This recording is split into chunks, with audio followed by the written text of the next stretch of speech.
From Mason's Edition, over the hill, Grandstown, Baintown, from everywhere they're coming. They're the people's choice, the Saxon Superstars.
Hello? Who's in the morning? Roots.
Yo, George, we're finishing.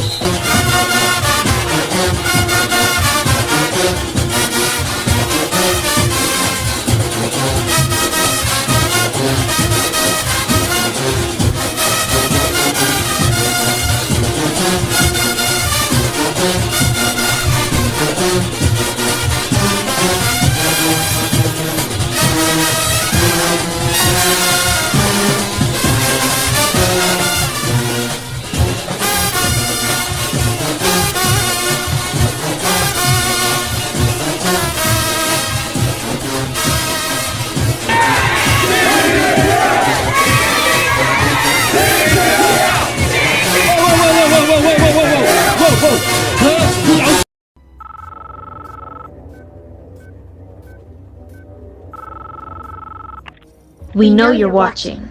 We can feel you. We know that you are afraid. Afraid of us. You're afraid of change. You're afraid of what happens when the Bahamian people find out that you've lied to them. I'm going to hang up this phone, and we are going to tell them everything. We are going to tell them who they are and what you took from them. Change is not coming. Change is here.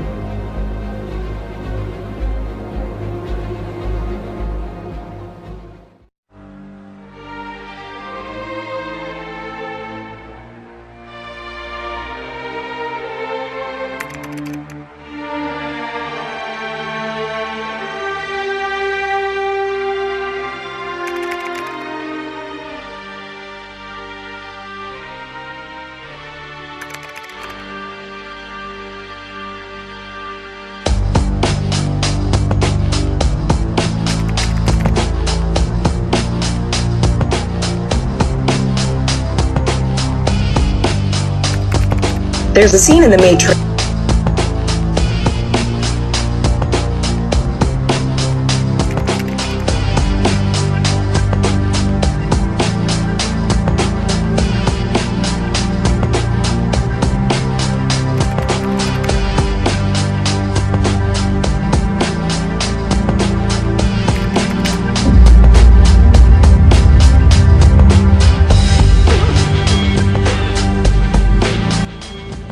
Fellow Bahamians, you have been lied to.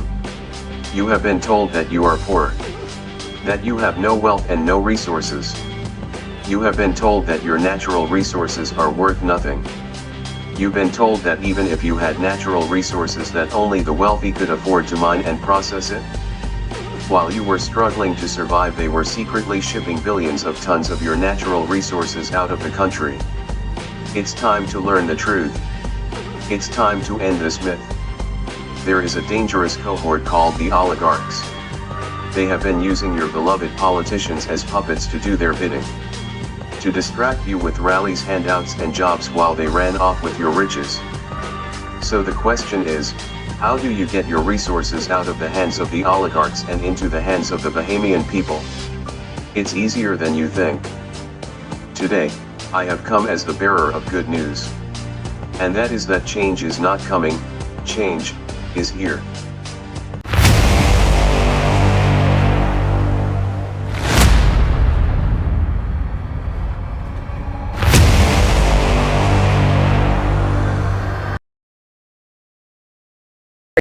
There's a scene in The Matrix where Morpheus tells Neo, "You have to understand, most of these people are not ready to be unplugged. And many of them so inured, so hopelessly dependent on the system that they will fight to defend it." Saint Anthony the Great said it best. A time is coming when men will go mad, and when they see someone who is not mad, they will attack him saying, "You are mad, you are not like us." The powers that be, that rule and govern the world, the system, and set the narrative, have created the illusion of security to those who fall in line. It's a quiet enslavement, built by a prison of lies and deceit. What most folks fail to realize is that tyrants are like an all-consuming vortex. They will enslave, consume, and destroy everything they touch. Do you think they'll stop when you comply with their endless list of demands? Do you really think that their desire for power and control can truly be satisfied? Many think that the comfort of their home, family, and friends, education, career, financial security, and the imaginary bubble that they currently find solace in will keep them safe and keep the tyrants out. Think again. It's only a matter of time before the betrayal becomes apparent, and it'll show up right at your doorstep. You see, the enemy feeds on ignorance and fears, the ability to manipulate people's minds and emotion. The good news is they only have the power that you give them. Wake up. Freedom isn't free. Here's a fact. We are all going to pay a price for everything that we do and do not do. You don't get to choose whether or not you get to pay a price. I choose to live a free woman. You see, it is God who has endowed me with unalienable rights. Freedom is not a privilege given by the governing entity. Freedom is a right given by God to every human being. So if God gave me free will, then who are these mortal men that dare to enslave me? Not on my watch. In Joshua 24:15 it says, "Choose this day whom you will serve. But as for me and my household, we will serve the Lord." I choose to stand for truth, and I choose to stand for freedom. You see, though few in numbers, I believe that brave and courageous men and women abiding in the truth can change the course of history. Keep fighting the good fight. As Jesus said, light shines in darkness, and darkness cannot overcome it. If your mind is locked up, you're not free. If your heart is locked up, you're not free. If your political party have you fighting for them, you're not free.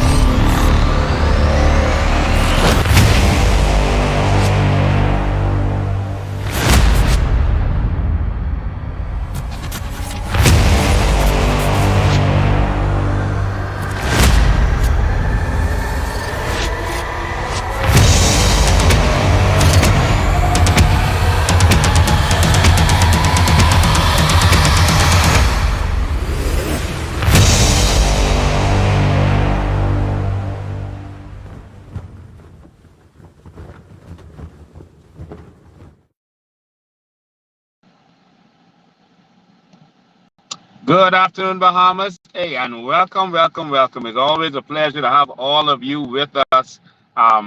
This is your Sunday. This is a special Sunday, of course. Every Sunday is a special Sunday, just like every day is a special day. We're going to have an interesting conversation today. You're going to learn some things that you never knew today. You're going to see some things that you may have never seen today. But we have to have this real conversation. Of course, you can see we're on the road and we're on the move today, and that's for a very special reason. And so, before we get to it, make sure you share this live.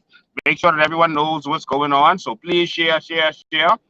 Make sure that everyone knows what's going on. I'm just going to greet a few of you while we're at it. Before we get going, let me see who is here and who is ready for change. Let me see who is here and who is ready for change.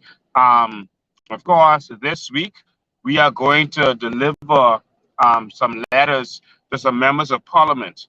We're going to deliver letters to the members of parliament, and the letters will contain the new bill, the amendment to our Immigration Act, to our Nationalities Act, Bahamas Nationality Act, so that we can save our country. We are being flooded, we are being invaded, and Bahamians are sitting down and not knowing exactly what is going on. And we don't know that we are in serious, serious trouble. We are in serious trouble, ladies and gentlemen. All right, you can point the camera up a little bit at my head. We are in serious trouble, ladies and gentlemen. I don't know if you understand the seriousness of this, but we gotta make this change. We have to, and that's why we're going to the House of Assembly, and we're on Wednesday, and we're going to deliver. These letters to those parliamentarians. So the question is, who's coming with me? All right. I'm willing to go and deliver those letters, but we need to go out there and let them know that we are serious. I'm going to show you something first, and then we're gonna get back to that. All right. Let me see who is here. Let me see who is here and where you are from. First of all, I see. All right. I see Melanie Thurston is here. Welcome, Melanie Thurston. It's always a pleasure to see you. Let me see who are you and where you're from. Teran Smith is in South Beach. Welcome, Teran. Good evening. That's Stanley Bow says good evening. Kevin Turngrass is here. He says good afternoon. Polo Seymour watching from the New Bahamas. Pinewood is in the house. That's Ann Green. Denise McCain is in the house watching from Orlando. Thank you, Denise McClain. Thank you for watching from Orlando. Yvonne Lightburn is here. Rosina Maki is ready for change. Watching live for you from Nassau Village. That's Roy Ingram is in Nassau Village. Thank you, Roy Ingram. Rudine Thompson is watching. Corinne Maida is watching from Freeport. Thank you, Corinne. Greg Christie is watching from Houston, Texas. All right, how you doing down there in Texas? I know it's a hot desert down there, but it's always good to see you guys. Welcome from the home of the barbecue. Marva McKinney is watching, says she's ready for change. Marco City is in the house with Brenda Ferguson. Daphne McKenzie is watching all the way from Carmichael. Quince Monroe is also watching. Quince Monroe is also watching. Kim McIntosh is watching. Hello, my sister. How you doing? Um, Patrice Knowles is watching all the way from Hannah Road. That's Patrice Knowles. Uh, Michael Colley is in Carmichael. Thank you for watching. Donna Russell is in Freeport. Tracy Horn is the Adelies are in Dignity Gardens. Thank you for watching. Say Step Street. That is Lambert Cartwright is in Step Street watching.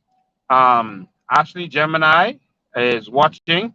Ashley Gemini Gardner is also watching. Thank you for watching. It's so good to have you. So producer, if you could put the chat on the screen. I don't know. Oh my God, Bruce is in the studio. I don't know if they know how to do that. Just go to the live chat and then click the tab to turn it on the screen. All right. So thank you so much for that. I want to make sure I can see what everyone is saying. All right. I want to see what everyone is saying. All right.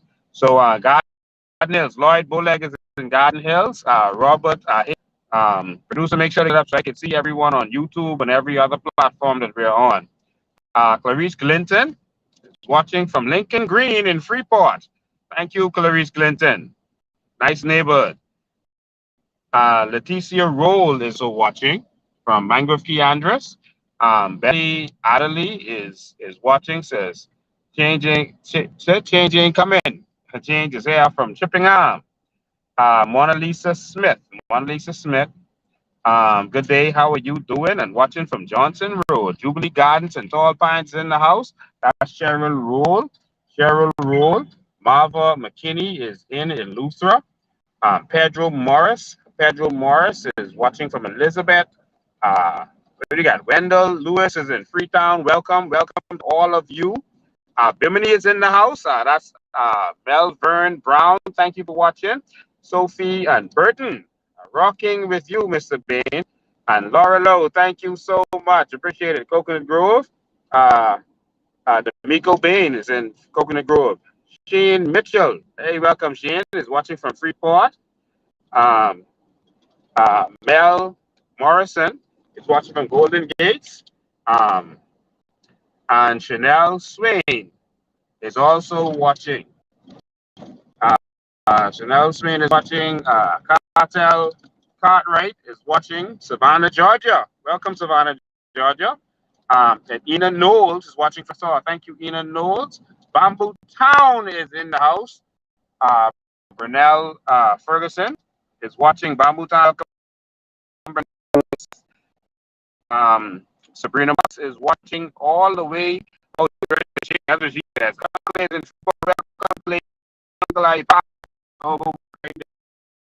turn around. Yeah, but they got me speeding through this town.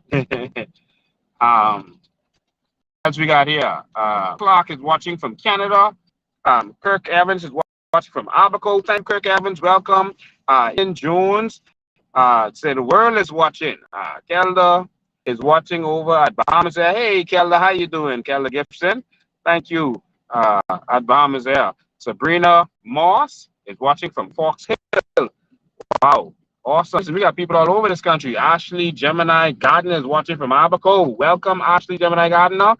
And Bob Joey is watching from Eleuthera. There's a pull straight there. Pull right in front, right in front of the door. Right in front of the door. Yeah, pull right there. All right. So, ladies and gentlemen, I was just amazed and flustered at the fact that our government made the decision to come and post on someone's house a letter saying that a Bahamian, that they were going to demolish them. They were going to demolish them in they were going to demolish them in 28 days. One house, just one house. All right, just let me out. They're going to demolish them in one house. The house is built to code. I'm going to show you the house in a while. And of course, it's disgraceful. Right,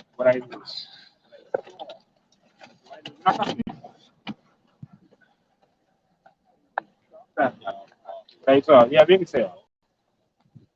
And so I am here in the front of the detention center, and there's a reason that I am here in front of the detention center, because I want to show you how hypocritic this government is, how disgusting, evil, and vile this government is. All right, they were threatening Bahamians. Okay, after we saw all that the Prime Minister said as it relates to the Haitian immigrants, he said, once they build a house, you can't move them. That's what he said. I can show you that video later. I was going to let the producer show it now, but I can show you it later. All right, because the sun going down. He said, you cannot touch them. What are you saying? You know, we can move in a minute. He said that we cannot touch the Haitian immigrants once they build the house. All right. Now I am here at the detention center. Show them to the nice defense force fella right there, who's doing his job, making sure we don't block the gate. We going right now. I'm here in front of the detention center, and the reason I stopped here in front of the detention center, because I want you to see how close we is to the hypocrisy of this government. The hypocrisy of this government. We are at the detention center now. All right? And so we're going to jump back in the vehicle, and I'm going to show you how, right outside the detention center, I want to show you what's going on. All right, let's get back in the vehicle. I can show you exactly what's going on. If you need to.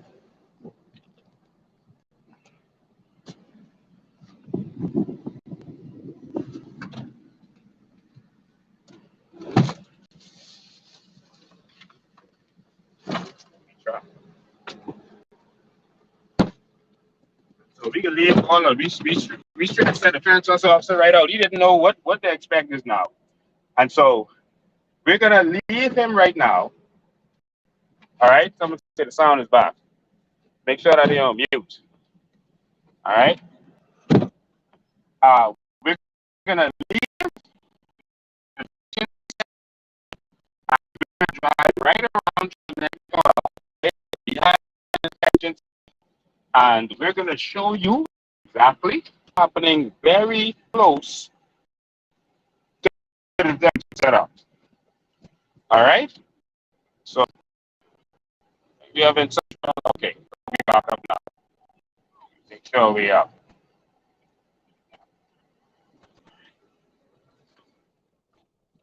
Okay. Like the sound is going bad. What we could do right here.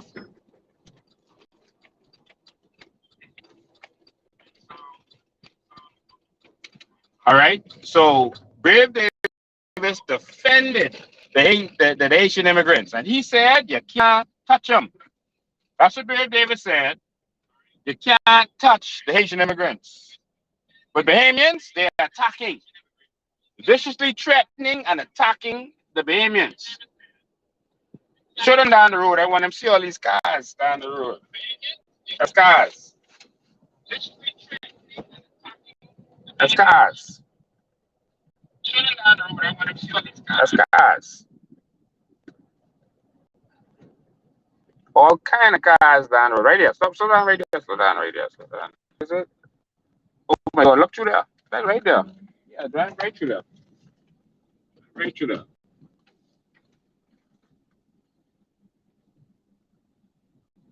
Well, they are saying, don't touch. Don't touch. This the fellow who was putting up the gate that time. Remember the fellow who was putting up the gate? Yeah, see him there? Oh, we gotta put him on camera. This is putting up the gate. By the Bahamian Crown Land, the Haitian fella. You could drive through.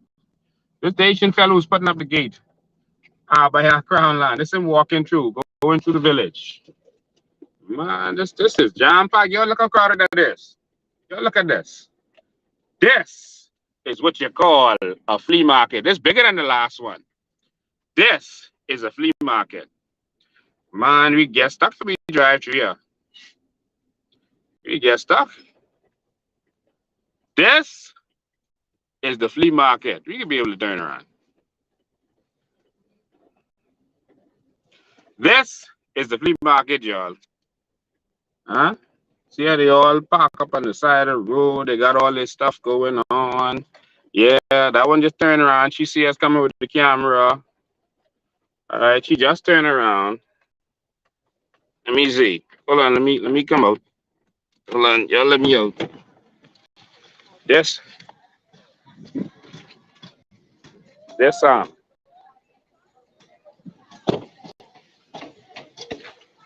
how you doing? You okay? Yeah. Okay, good. Yeah, man, how you mean? What you want me to do?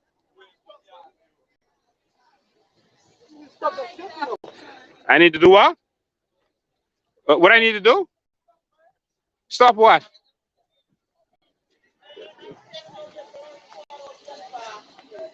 This might.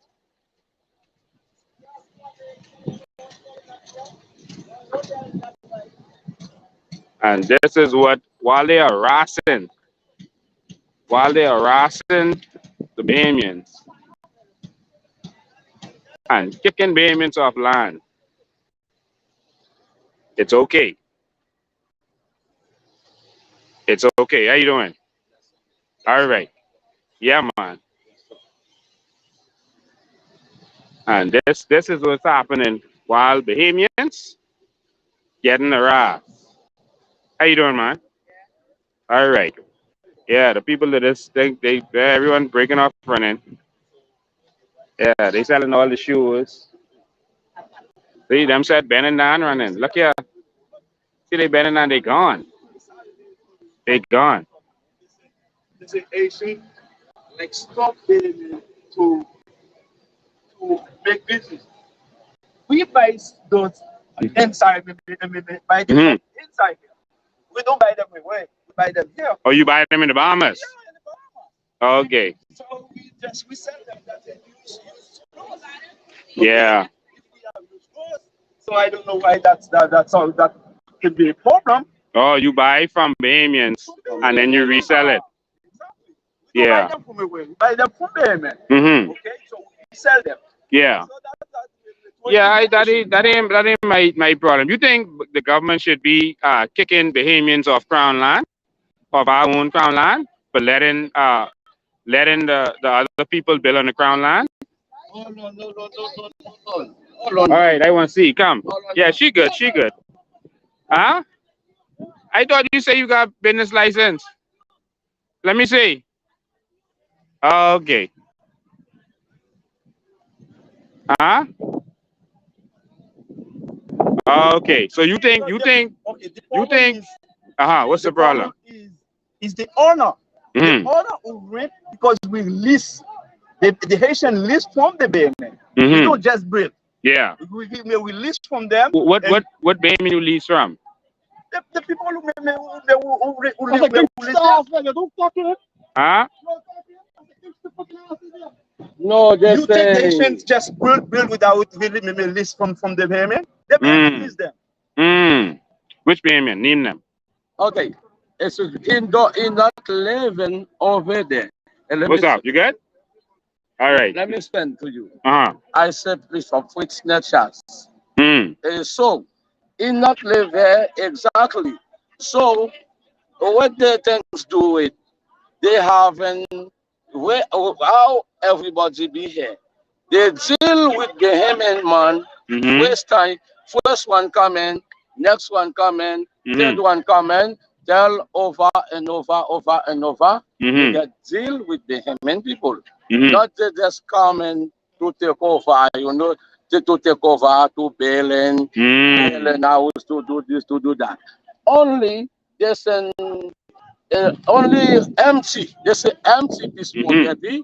So people find opportunity to be sell something over there. They buy it. They buy things from Bahamian shop. Sometimes when they put the yard sale, people some buy some second-hand clothes or second-hand shoes. They try to make it. Pull over for him if he can't pass.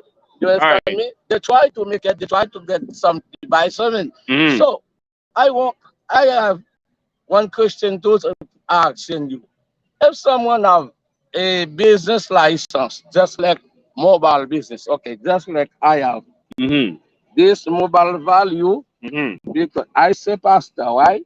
Right. He's a pastor. I say pastor. Okay. That's my ministry. So not very big. You understand? Okay. Not very big. You got your papers I ready. have business license to open table. Right. Open table. Right. Like the village. I don't want to do nothing illegal. Right. You know? And the country. Let's say Milton Street though. Milton Street. This is Apostle Livingston Lines, my spiritual father. So when you go to a government office, when you get form, they asking me if I have if I have big children in the Bahamas, they have Bahamian passport. If I will get business license, they ask me to put my children name first. Okay, because I don't have big children over there. So your children is Bahamian, so you put the license in their name first. No. I don't have children Bahamian children. You understand me? They asking me if I don't have big children, they have Bahamian passport. Any Bahamian I trust. Because you can't get the license, you let a Bahamian you trust do it. No, but what you do is you all say Bahamian, but what you mean is Bahamian of Haitian descent. No, I have so residency. Hold on. Residency. You have residency. Yeah. So why you put the license in? Yeah, you have. Show me what you got. So no, just like form told me if my children have Bahamian passport. Yeah. My children name supposed to be here. Yeah. My name supposed to be here. See my name. Yes. If I don't have any big children, they have Bahamian passport. So I suppose put any Bahamian I trust in front. My name supposed to be right there. Okay, you put a Bahamian in the front, and then you put your name. Just like flag. Just like flag. Okay, that's how you do it. Okay. So I show you. If I have this business license plus I have my residency. If I don't have any opportunity to open my table, I don't have to build something in the village. Right. I have to open table in the day. Okay, certificate of permanent residence. Yeah. Oh, you just get that? I got that long time, man. 2017. That ain't a long time, man. You just get that. Whatever. You just get that. Whatever. Yeah. So I will ask a new question. If I open my table, I have business license. If I open my table, if I do wrong, if I can't do that, right? Because my business license, right? If I have it to do for mobile business, I could ask any Bahamian to give me chance to open. Just say you could sell beauty supplies and accessories on Milton Street. Just say Milton Street. No, I live Milton Street. My apostle name live in Milton Street. Oh, you put it in your pastor name, your apostle name. Yeah. Oh, so the pastor is helping this. Okay. My journal office. Oh, okay. Things I do in the Bahamas, I put his name to it because he's the pastor. Yeah. Okay. Okay, that's all. Yeah. That's why I asking you if someone have business license, if they can open table to put something, to sell something in the village. You know, because I know when you are recording something and they want, probably you are looking for someone they don't have no business license for things they sell. No, I want to know about the business license. I want to know how we building houses without permit. But really, because the Bahamians getting harassed, the government attack Bahamians when they build anything without permit, but the Haitians could build. You're talking about house. Yes, the Bahamians can't build. The government threatening to break down their house. The government demolishing them, but the other people could build all they want, and you all build a whole vibrant community in the backyard. All right, see, look, you all got a whole community in the backyard. Oh, you all and not, this crown land. okay, you all not looking for people they sell. You all No, looking for about no. someone they build. No, I mean, Bahamians, if we try to sell like this, we go to jail. We get locked up. How you mean if they sell? Yeah, you know, Bahamians try to sell like this on the side of the road, we go to jail. Bahamian? Yeah, man, they go to jail. Yeah, man, they go to jail. Yeah, man. They go to know? Because You didn't know that? a lot of people do it. Bahamian on the side of the road? Use clothes. On the side of the road? No, man. But They treat Bahamians bad in our own country. You think Haitians should be able to build house and sell, but Bahamian can't build house and sell? Be honest. You think that's right? No. So why is the government doing that to Bahamians? That's what my problem is. You see, if they was easy on Bahamian, then we could be easy on other people. We can't have other people have rights in our country. You could imagine if I go to Haiti and I could build house, no permit, no nothing.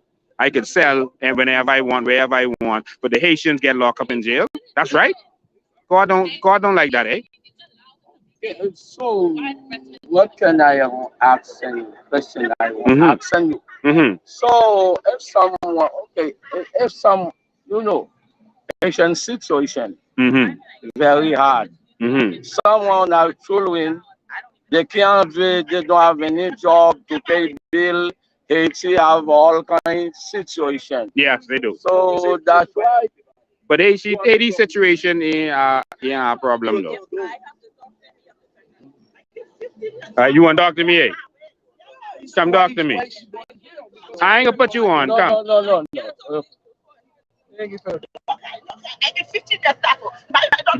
No. No, mom. Come, let me talk to them. Hold that right there. Hold that.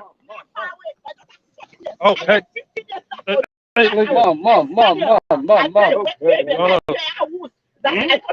Mom. Oh, you touched up. I try to do it, but better. No. Don't touch the button.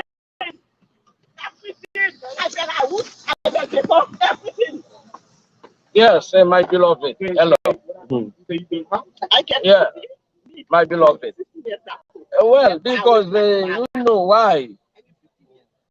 Asian people, we have all kinds of situations. Situation very hard. You understand me? Someone don't have no job.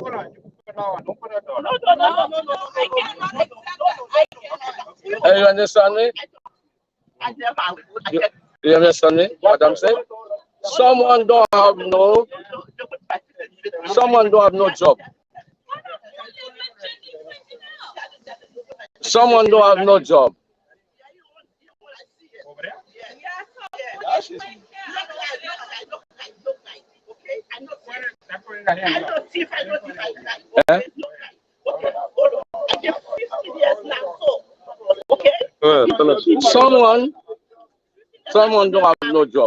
Okay. Understand me? I sell paper. Someone don't have no job. Someone have many children. Okay. That's it. That is You understand me? Someone don't have someone have many children. Many children in the community. Sometimes they don't have no opportunity to get lunch money for children. That's why they try do some little transaction. So I know Bahamas don't let nobody do something illegal. Do you understand what I'm saying? Don't someone do something illegal. So if someone try to do something legal, that's the problem. If someone try to do something legal, not illegal, If someone try to do something legal, try to pay tax with government. They do wrong, eh? They do wrong or not? They do it the right way, it should be no problem. All right. Many one, Okay, I come here to take care of my many one. If someone try, they pay tax, they pay business license, they pay tax, they do something right. I don't think that be wrong. As long as they come the right way and do it the right way, All right. you have no problem with that. That's where law say. That's where law say. Come the right way, come in, no sneaking, come do it the right way, get everything the right way. Mm-hmm. You have no problem with that. All right then. Okay, let me ask you some question. If I'm not built in the village. If I put my table, open my table, and the day, and after when I close on my table, I get my tax and my rent. I pay license, I pay tax. That's be wrong, eh? I do wrong. Read that one more time. I was trying to understand you clearly, but I really didn't. Admin? Repeat it slowly for me, because I was trying to understand you, but I didn't catch that. What can I say? If someone come in the village, that's a Haitian living there, they try sell with Haitian. They bring table, they bring van, they not build something to make sell it. Come open table in the morning and the evening time, you close the table, you could put your stuff in the van. Oh, you mean just put out a table and put some stuff on it and sell it? Long as they legally get a license or permit to do it, I don't see a problem with that. As long also that they came into the Bahamas legally, not illegally. Okay, just like me. Okay, I have this license. Okay. Okay. You see, I have my residency. Right. Okay. I always come in the village with table. I'm not living. I don't live far away there. The station department, I always come within my table with my stuff, and sometimes 12 o'clock to 5 or 6. When I ready to go home, I go ready to. I pay tax, government, right? I pay national insurance tax for national insurance. I do wrong thing, say no. I don't see where you did anything wrong. Admin? I don't see so. No, let me come, let me do. All right, I have to stay right there. I can't go that far. I have table. Right there. I have tables. I open table. And the day, you understand me? I am at the low shop and the village. You understand me? That's why I ask, and that's why I want firewood. If I could continue to, since I pay tax, if I could continue to open my table or not.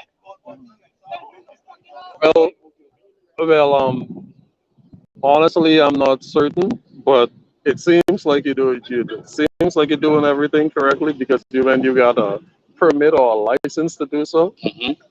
So I don't see where you done anything wrong. No, what I'm selling, I sell. I have things in your bank. It just send my business fund, business. Okay, my business name mobile value. The mobile value is in the board, in the national insurance board. You know, I have this license for that. Right. I have license for that for mobile value. Okay. Understand me? Yeah, all the license. What? You look straight. You look straight. You got a business license. Let me finish talk to you. I don't know. So I think he's hold on.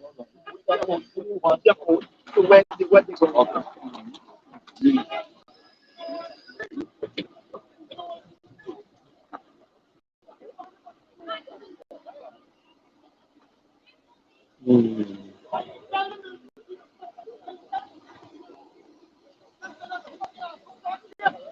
Okay, that question I need to do that. Tom. Now you gonna go on, Tom. All right, go ahead. No, I know what it is. So, okay, my question is, can you repeat the same thing you were saying? Yeah, he asked me about what happens. I told them that the problem with the shanty towns is that the Haitians shouldn't be living in shanty towns. When they go to Miami, they live in houses and apartments. When they go to New York, to Quebec, and wherever they go, they live in houses and apartments. They don't live like this. All right? A child is next to her, a 14-year-old child. The child needs electricity. Child needs internet for school. The child needs to be living a certain way. Because of these same greedy politicians who bring Haitians here to have them as slaves and living in houses with no electricity and living like this, that is the problem. And they use them every election to do what they are doing to them. All right? I told them, you need to come here the right way. All right? You come here legally on a work permit. Legally. All right? That we want a new Bahamas where we will come here legally. You have a job, and your job has to make sure you live in an apartment, you live in a house, and you live the right way. All right? Not living the way they are living. Okay, my question All right? is to and he asked me, all right, if you break down all the shanty towns, where do you put the people who, when he talk about the children who living in the shanty towns? they won't already And so, have. They mean the ones who you're are talking about illegal. Okay, what about we already have some work permit? no. If you're legal, you go home. If you're illegal, you go home. Okay, what about the children? The children who born there in the Bahamas. That's the problem. Listen, if you are illegal, you go home. You come the right way. Okay, All what right? about the people Your- who legal? That's the problem people with the who- children. Hold on, the people who are legal, you have facilities for them to live in. All right? If you come, Haitians in Abaco, they work. They work on the key. All right? They work for the rich man. Why the rich man don't have housing for them to live in? When they built in Exuma, they built the Four Seasons. They brought the Bahamians from Nassau to go to Exuma to help build the hotel. They built housing for the Bahamians who was living there. They built housing for them. Okay, you understand? think that So problem you have is to live Haitians' problem or properly. the government It is problem? both problems, because if you come here illegally, you know We're not talking about this is illegal. the problem. We're Hold on, talking hold on. about legal. The Now, people who legal. I just I want know to get illegally that. have to go home. I have to go. They have to go. I know that. If you come here illegally, you know you're illegal, and you have a child, you know you are putting your child at a disadvantage. You are doing an injustice to your child. You are doing that. Okay, you know your see, if your child is born in Haiti, many of you live better than this. I know Haiti. I ain't telling you what I don't know. I know Haiti. But you know the problem is that with the situation in Haiti right now. But you always doing it before the situation. This was but 6 years. There are people who live better in Haiti. They tell you come here for a good life, a good dream. And when you come here, you living in shanty town. People in Haiti live in apartments. You ever been to Delmar? You ever been to Sexulet? Jacmel? No, I live in Port-au-Prince. I from Port-au-Prince. You from Port-au-Prince? Exactly. I don't live here. I just talking about. You don't know Delmar? You from Port-au-Prince? You don't know Delmar? I know everywhere. What are you talking about Haiti? You're talking about Haiti. You know Delmar? That's my country. Delmar is my city. Okay. So people live. I don't tell you I don't know. Who do you mean I don't know? People live in neighborhoods. People in Haiti living better than this. I know some, but not everybody. Now they sell you a dream, and then you come here illegally. And when you come here illegally and you have children, you put your child at a disadvantage. All right? This is what we're trying to change. Okay, we're trying to have a Bahamas, that the Bahamians own. We own them. This is ours. And that's why I come to any Haitian village, because this is my land. This crown land. This is my land. Yeah, I know. All right? I know. It's mine. We Bahamas, Bahamas is all this we look at is mine. You know the children who born here. The children who born here too, they born here. They born in Bahamas, right? Listen, if my child born in Haiti, my child is not automatically a Haitian. But he born over there. But he still cannot. He have his certificate, like birth certificate that he born in Haiti. If my child, me and a Bahamian woman have a child in Haiti, that child is not automatically a Haitian. That's the Constitution. That's different the law. That's different the law. No, that's the Constitution of 2012. All right? So I can't just say I have rights. Guess what? Me as a Bahamian right now, I lived in Haiti for 2 years. I cannot go to Haiti and own a piece of property. I'm a foreigner. I can't own a piece of property. I tell you that before. They don't own it. They lease it. They lease it from the Bahamians. Leasing it from Bahamians. Exactly. No. But name the Bahamian. I'm not going to name. I say I don't live here. I don't live So here. you can't speak for them. Yeah, I don't live See here. what y'all do. You have children who become Bahamians. That Bahamian gets crown lands, and then they allow persons of Haitian descent to live on crown land. All right. Then they say, "Oh, Bahamians own this." We don't on to that trick. We know that trick. All right. We know that trick. I ain't gonna work on us no more. But if you find out, all right, you have to find out who's the owner. Listen, you got the map with all the owner of every crown land. Okay, so why Asian don't just come to here? That's what I try to say too. You let Bahamians of Haitian descent, not all. There's some Bahamians who actually do it too, and they are wrong. They're wrong to do it because they're harboring, if they're harboring illegal. All right, but we want a better country for us, so we can have somewhere for you to come. Now you know the problem in Haiti, right? That's the last thing I can say to you, right? Haiti is bad right now, you know, right? Right? I left Haiti because they started protests. That's years ago. And they started killing people in the streets. They burn people. You know, they do all kind of bad things. Just right? that's you know the bad happening right things now. happening right now, right? You want that in the Bahamas? I don't think so. You don't want that here, right? No, I don't want it here. That's You've been in Bahamas 15 years. You see what happened in Haiti? You see it? Do you want that to happen in Nassau? You want what's happening in Haiti to happen here? No. No. No, because we have children here, and we to protect that. We have to protect this, right? We can't let, if those gangsters from Haiti, think about this, there's gangs, barbecue, you know the gangs, all right? If those gangsters, what's stopping them from jumping on the boat or jumping on the plane and coming here, getting set up, and then doing their badness here? You ask the question, who's stopping them? Nothing stopping them, right? No. You are. So let me tell you what. Let me tell you what we got to do. I am a Bahamian, and I gotta protect this. Not you have a Bahamian. Not like you said doing it. You have to protect this for her. All right? Because what happened in there? You see what's happening in Turks and Caicos? Huh? You want that to happen here? They killing. No, you don't want. We don't like that. We don't like that. We don't want that happening in the Bahamas. Okay. A lot of it is because in Nassau, because of a lot of it, not all of it, because of Haitian gangs. You know that. You know some of the bad boys. I didn't say all. I didn't say all. Right?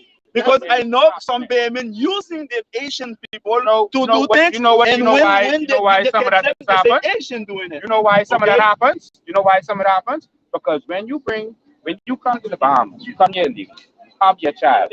Your child don't have no ID. They don't have driver's license. They hard to get jobs. They hard to get in the system, so they have to go to a life of crime. All right? Some of them do bad things that they shouldn't do because they feel outside of society. Okay, all right? Let me tell you something. And so they are not doing bad things. Happening to the Bahamas. It's not Asian. It's not the real Asian. It's not the real Asians. I know about the I can say that. It's not the real Asians. I always say to people. I can say the Asians were born in the Bahamas. Not the Asians. The Asians who come from the Bahamas, they're bad. So you're saying that you know all the Bahamians not Asians. They got bad. They try to live. They come in the Bahamas to work, and you know that. We build the Bahamas. We work everywhere. Let me help you. The Haitians from northern Haiti, a lot of them are peaceful people. They like our family island people. They peaceful. They know they love them. Yes. All right, that's from northern, up north, up Port-au-Pay, Cape. All right, Latoni. And so that's peaceful people. We had them for a long time. Because of the trouble in Haiti right now, a lot of the Port-au-Prince, Port-au-Prince, a lot of the I come from there. A lot of the bad people from Port-au-Prince. Right, there's good people from Haiti too. But a lot of the bad people are coming here. All right? Now, I can't say no about it. I know you can. Because I don't know. I don't know straight. No, and so you have to say what you know. Hold on. And so when the bad people start coming, we got a problem. So let me tell you what. We got to close the door. If he's coming in your house, you lock your door, right? Exactly. Right now, if you lock the door, but at least you say you can break the window. No, but you gotta at least try to stop them. You can't just do nothing. The politicians. She's right about that, you know. Yeah, Even you try to stop them, you know, back Bahamians, or maybe the government try to stop them.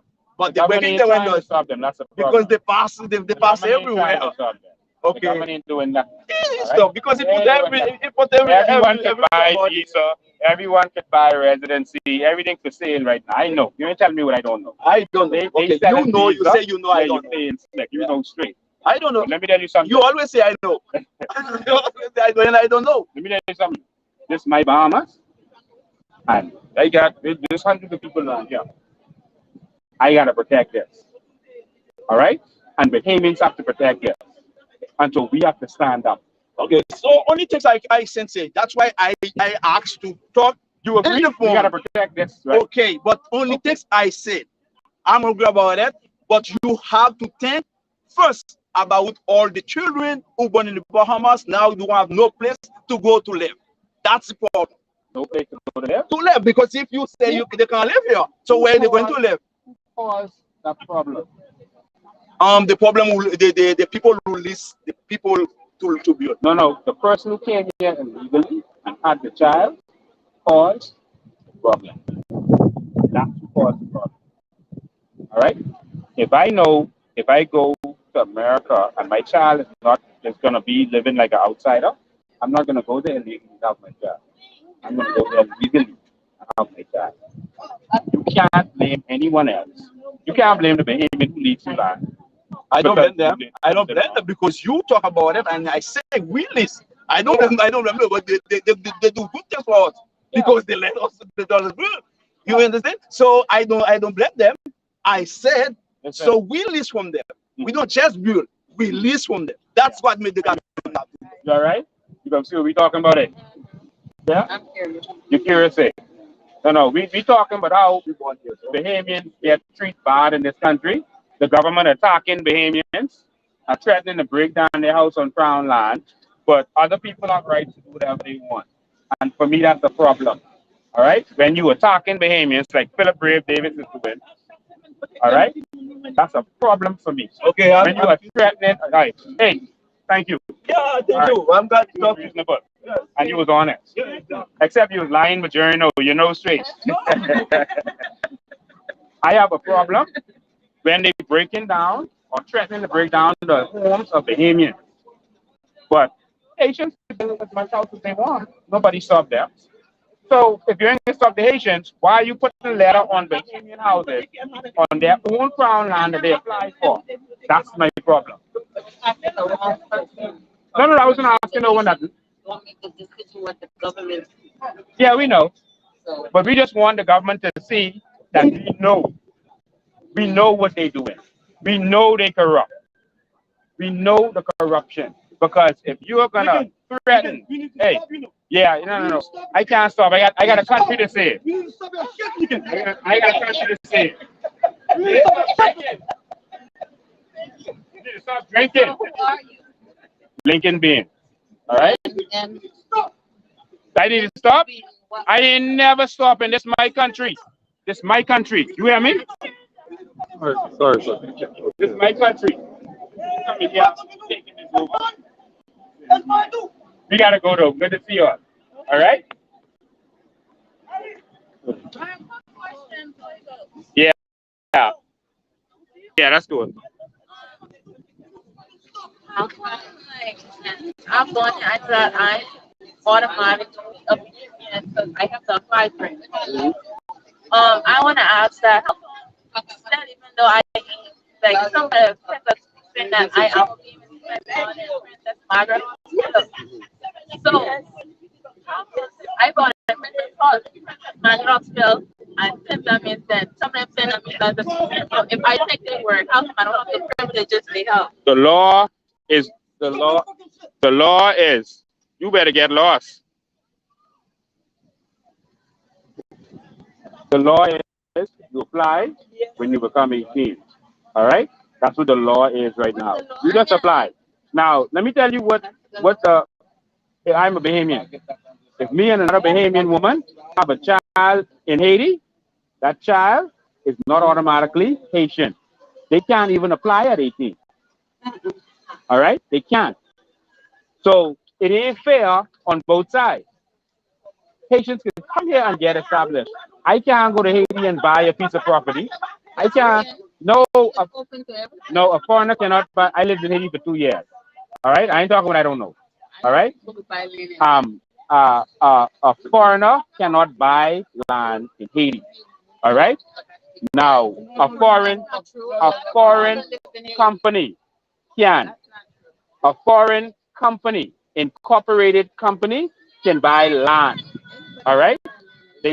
All right. Anybody cannot buy land in Haiti. Even Bill Clinton talked about that. They had problems when they were trying to build houses in Haiti because they couldn't build it first and then turn it over. Hey, my beloved, my beloved. What do you say? In Haiti, they. Oh yeah, okay. Yes. Don't say that. Yeah. For whatever investment. Door is open for investment, but a foreign person. I'm not guessing. I'm telling you what I know and what I attempted. A foreign person cannot own property. Now, if I marry a Haitian woman, I have certain rights to own a certain limited amount of property to live on. All right? All right? But it's so complicated to get it. You know how it go in Haiti. It's almost impossible. A foreign business can own. So my thing is, the laws ain't fair. All right? The laws ain't fair. I can't go to Haiti and become president. Oh, I can't go to Haiti and become president or prime minister. Every country. That is not true. That's not the case in the Bahamas. And we can fix all that. Let me tell you something. Only communist country you don't know the laws in your own country. All right? Go on my live and you will see. I'll show you the laws. But I gotta go. I gotta go. All right? What can I say? Man, I only come to show the Bahamas. Y'all thinking now you only want me to go? Where the Pitleys and Griot? Where? My beloved, let me finish say what I say. Say it. Don't leave open in Haiti for investment. Go legally. You do something legal. Yes. If you say investment, you have to don't leave open. What happens if I go to Haiti illegally? No, illegally that's a bit different. I go to jail. Yes, they do. Yes, they do. Yes, they do. Haiti? Okay. You been Haiti? Yeah, see Haiti? Let me tell you something. Let me tell you something. And you believe that you went to the airport? I've been to Haiti, all over Haiti. I live in the U.S. I'm a Bahamian. I live in the U.S. I go to Haiti all the time, and Haiti is open to everybody. Oh, yes. Okay, you cannot go. We're not saying that Haiti isn't open. You go there legally. If I go to Haiti illegally, of course, you can't get to the airport illegally. Yes, they do. Let me tell you something. From the beginning, you found different country. You go to Haiti. On a country, sleep in the ground, they give bed to foreigner. I asked your friend this question, and I got you this. I got you this, Miss American. I'm a Bahamian like you. Okay, Bahamian with the American accent. Oh yeah. Yeah, Bahamian with the American accent. All right. I can prove let me ask you this. You see what's in Haiti right now, right? Oh yeah. It's really bad. You can't even go outside. No. All right. And the news isn't even showing you how bad it is. Yeah, the last days. You see how bad Haiti is. Yeah, this is the last day. All right. This is the last day. And there's do you want the Bahamas to become like that? It will never be like that. No. It will never be like that because one prophesy like that. No one praying for that. No. You talking about Bible. I talking about reality. That's where I know. I know the Bible just as good as you, but I talking about reality. All right. You talk about Bible. I talking about reality. There's a lot of people leaving Haiti. Good people and bad people. My problem is every country have good and bad. But listen, my bad children is my problem. I don't have to deal with your bad children. Of course. All right? My bad children in my house, that's my problem. Yeah, I got to deal with them. But when your bad children is coming here, I need to close the door. I need to tell your bad children. I need to tell your bad children no. All right? I don't want happening there. We here. You see what's happening in Turks and Caicos? Sorry, I shouldn't point at you. You see what's happening in Turks and Caicos? Bad. The Haitian and Jamaican gang now fighting. We had to send police there. All right? You would never think that would happen in Turks and Caicos. That's like a family island. That's sweet family island. Now people getting killed, shoot down in the streets. Tourists getting killed. All right? I got to protect this. Go ahead. Last question. What is that? All those things that's going on in Haiti, what does that got to do with? We are being overrun in the Bahamas by illegal immigrants. If you come here legally, I've done my investigations. All right? This is, all right? Some of them have admitted. I've done my investigation. I don't talk without doing investigation. Everyone who knows me knows. All right? There are persons, there are, look so, there are in Andres, hold on, in Andres, Haitians are overrunning us. They are farming in Andres on our land, on our crown land. All right? And in Eleuthera, they are doing the same thing. Bahamians can do it or not do it. That's their land. If I have my yard, I could farm in my yard, or I could leave. No, but that, if you have, no, I ain't putting it on you. If I have my property, my yard, with my house, and I don't want to plant trees in my property, that's my right. That don't mean someone else could come on my property. That's the wrong mentality, miss. You can't come on my property and start growing and farming illegally. You have no license to farm. You have no right to do that. But that's my property. You cannot go on someone else's property and do that. They have right over there on off of this way, Carmichael Road. There's a woman there, Miss anyway, I call her name. She have property. All right, 5 acres. The Haitian men went there and threatened her, curse her out, tell her they can kick her ass, all this stuff, and kick her off her own land.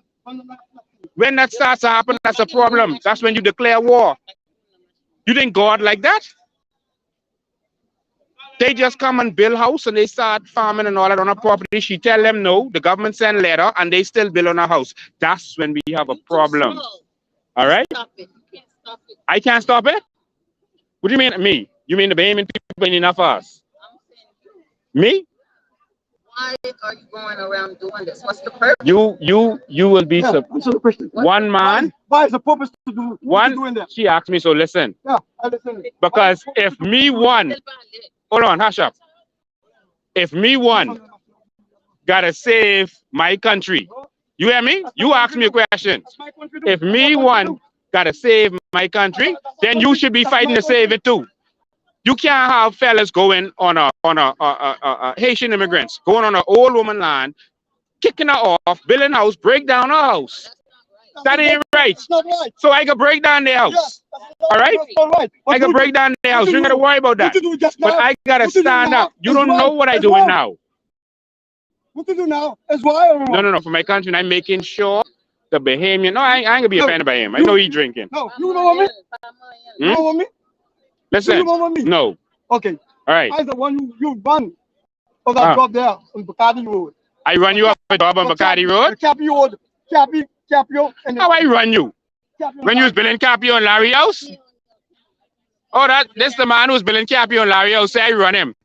You want video? I never run you, boss. We going to show them. You need to get out of my country. That's what you need to do. You need to get out of my country. When you were living, yeah. Put your camera. No, ain't going to pay for it. I'll make sure I watch. Don't put me on camera. I gotta go. Why are you telling people to get out of your country? I tell it him. I didn't say that to you, right? That's not the right way. I didn't say that to you, right? Change. Okay. I didn't say that to you. That's not racism. Change. That's not racism. I am telling you what our problem. You didn't hear that man cursing me out, and you didn't hear the words he said to me.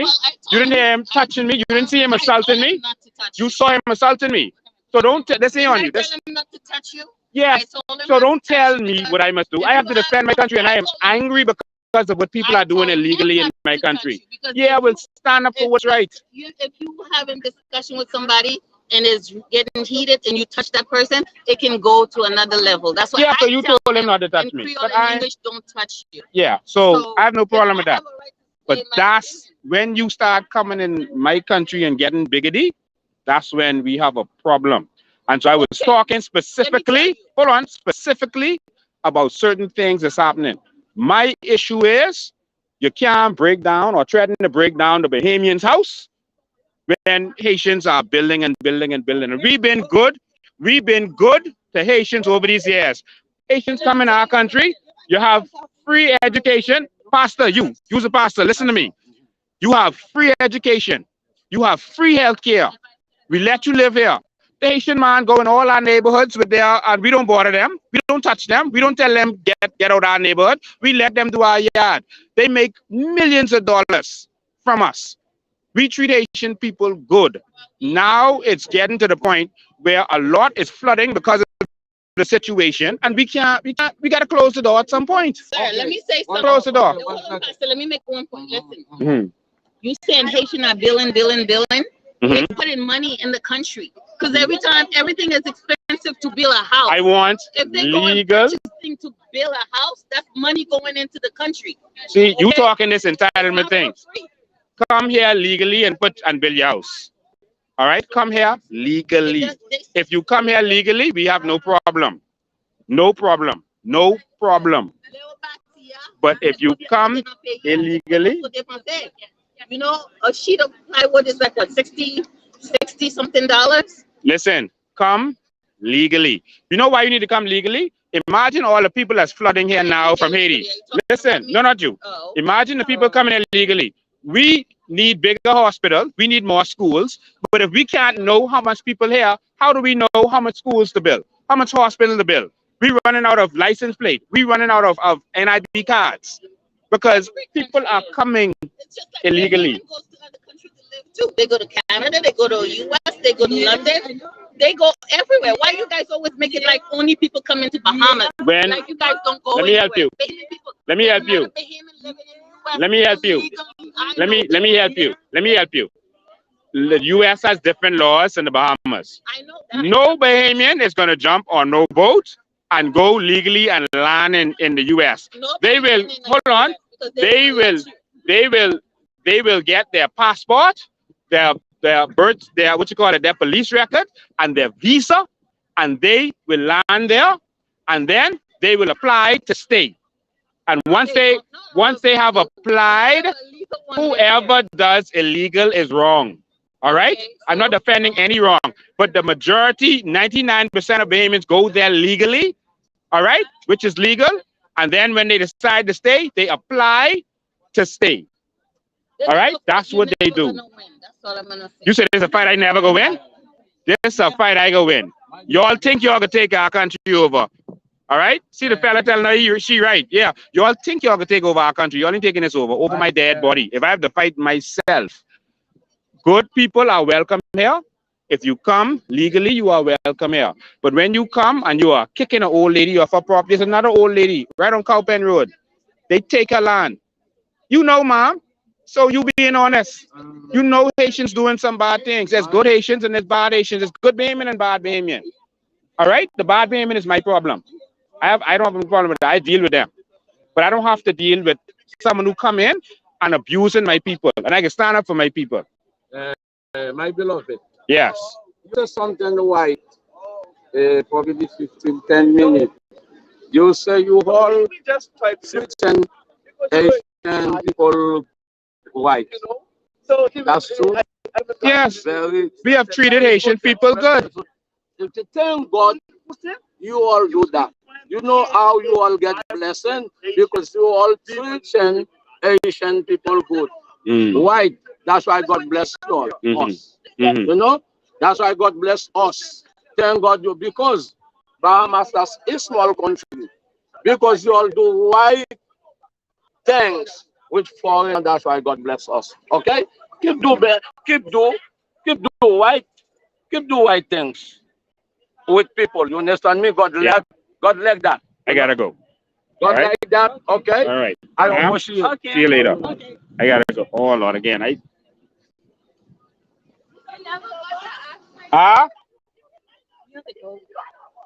Oh, okay. 803-5995. My beloved. Yeah, 803-5995. That's my number. My beloved. Yeah.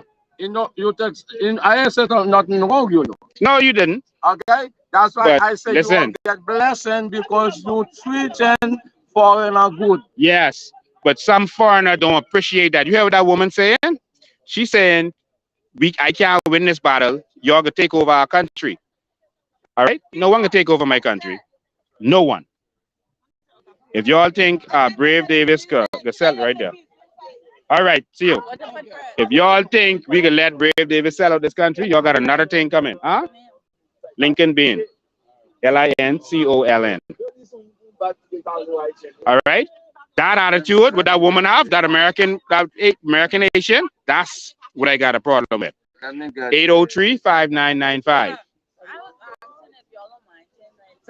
Try to make the government change the school goals. 803 5 Come right in. 5995. 95. What is his name? Lincoln Bean. Lincoln. Lincoln. Tell your mommy call me. I gotta go. I gotta get in the studio. Let me just ask you one question. I made it like I go JJ. I trying to make my parents proud. I trying to aim for excellence, right? Telephone number. So I go J. I joined like the other day they had a whole prefect thing, and I was like, oh my god, it looks so nice, and their parents might be proud. So I say I didn't try aim to be a prefect too. And the other day I repeating it in my homeroom, and the children get tell me that they honest people in the school, right? And they say that Haitians can't be prefects. Answer that. All right. Answer that. All right. What's your name, please? Lincoln. Abraham Lincoln. Abraham Lincoln.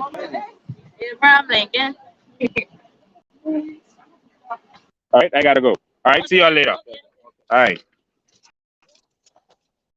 There you go. So, ladies and gentlemen, we had an interesting exchange in the Haitian villages now. We're headed to the studio to show you all some stuff, some documents, paperwork, and all that. The team is in the studio, but they're not gonna know what to pull up. You know, my thing is, and my problem is the attitude of some of them. You heard that woman was trying to play innocent, the one who I guess back and forth from America. It sounds like she's a deportee, like she got deported before, because that's how a lot of them speak. Like she lived in America and then came here to the Bahamas. Told them she's from the Bahamas. There's a lot of them. So her attitude in the end of that conversation was, I ain't gonna never win this fight. Her attitude was, I ain't gonna never win this fight. All right? Because I too small. In other words, it's more of them than it is of us. And that's where their attitude is.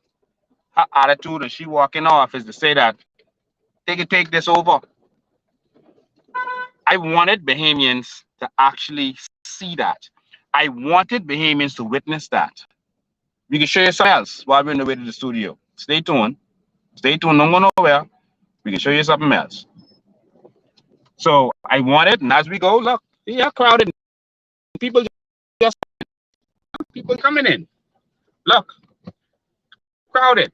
A lot of them park out when they see us come out because they see me, they break off running. All right? Every time that Philip Brave Davis touches our Bahamians, we coming for his people. We can show the Bahamian public exactly what's going on around here. How in the world?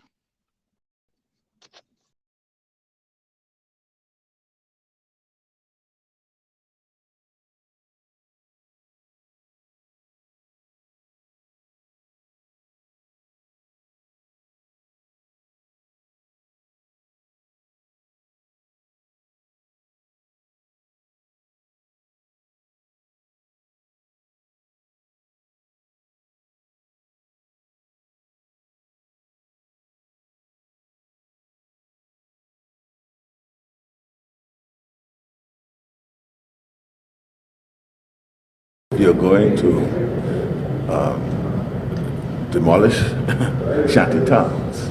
You have to have an alternative for those persons who are living in the shanty towns. Davis made the comments to media earlier today as the deadline looms for residents of shantytown structures in the farm shantytown on Abaco Government demolished 45 unfinished and unoccupied structures in mid-April and says tractors will return to demolish inhabited structures. Until you are in a position to address the consequence of making persons homeless by destroying their homes, then you should move with caution in the manner in which you deal with that, because you're creating a larger problem.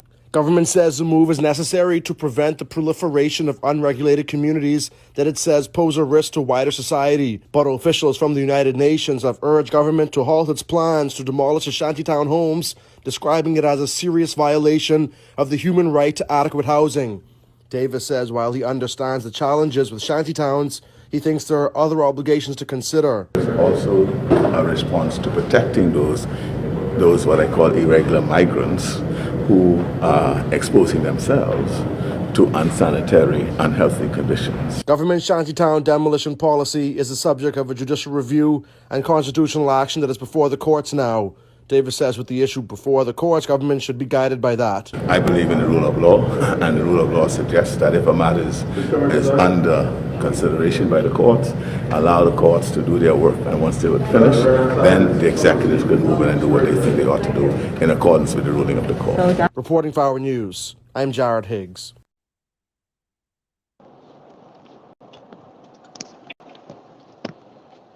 Ladies and gentlemen, we just passed where they sell all the.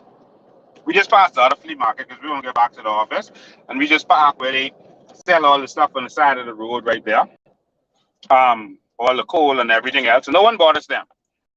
And the purpose for this exercise, ladies and gentlemen, the purpose for this exercise is to show Bahamians what's going on. Y'all never saw that flea market. Y'all saw the other one we showed y'all before. This is a different one, and it has expanded. And then there's another indoor flea market by the Bonefish Pond, which is crunk right now. Right now, if we go there, that place is loaded. It is loaded. And they're having chicken fights and everything right now. But this evil Philip Brave Davis government will go and put a letter on a Bahamian's house, a Bahamian family, honest, decent, Bahamian, hard-working family, with a decent house built to code. We can show you the house. You know, shanty situation, built, got septic tank. All right? Built septic tank with no leakage into the environment. Got water pumps, proper water facilities, a proper house. Bahamians who on their crown land and farming, and you could see where they farm it. And Philip Brave Davis sent them to harass us. I don't know if they understand how angry Bahamians are because of how we get treated in this country. Some people say, oh, Lincoln, you and Maria, y'all are so aggressive. Listen, man, this is the only country we have. And some of those Haitians you saw just now, who was honest, they know the situation in Port-au-Prince. And they know we can't let that happen here. We are being flooded. You heard a woman said, she admit, they be being flooded in Andres. They farming on our land. It's wrong. You hear what that wicked American one said? Well, the American Haitian one, well, Haitian who been to America. So she said, oh, well, if you ain't farming on the land, then the Haitian should take it. That's the mindset. They just take. While the Bahamians sitting around and being told to do it the right way, while all of our land is gone. That was crown land we was on just now. And they come, when we start, they come with the lie, the story. Oh, baby, lease some Bahamians. No. You don't lease some Bahamians. Notice they couldn't refute me. We on to the trick. They lease from Haitians, Bahamians of Haitian descent. The Haitian will come here, have children. You notice that's the first thing you always run to. What about the children? What about the children? You had your child here illegally. They would come here, have the children. The child becomes 18, applies, becomes a Bahamian, and they apply for the crown land. And unlike you, they get it. And then they start to bring all their people and they turn it into a business. They started renting to their people. And they don't even have to, like you have to go build a proper house with built to code and built properly with electricity and plumbing and everything. Not them. They'll rent them the land. You won't be here. You pay me $1,200 a year. Free money. You build your own shack right here. And for that space that your shack is on, you pay me $1,200 a year. That's what they do. I'm not saying no Bahamians participate in that. Some actual Bahamians do it too. But that's my problem. That's my Bahamian using their land. They doing wrong with it. They wrong too. But you can't come here as a Haitian and do that. The Haitian will come here, get residency, then get their citizenship, and then they get crown land, and then they rent their people, and we getting flooded out. Bahamas, we are in a crisis. Don't mind the sham operation that they did. Thousands of them going in Abaco right now. All Abaconians can see it. Abaconians outnumber 20-1. And they lock up 13 people. 13? 20-1. Everywhere you go in Abaco, that's all you could see. But what they did was they stalled for a year while they were selling papers, selling work permits. That's what the crooked government was doing. They were selling the papers, stalling for a year, telling some of them in there, you better get it because, you know, something can happen. Get your papers, buy your papers, pay your money. They stalled for a year. And then guess what they did? They only went to the farm. There's several other shanty towns there. You notice they went to the farm, that particular one, where I remember the last time I was there, the man was saying how they would come and make them pay for papers and all that kind of stuff.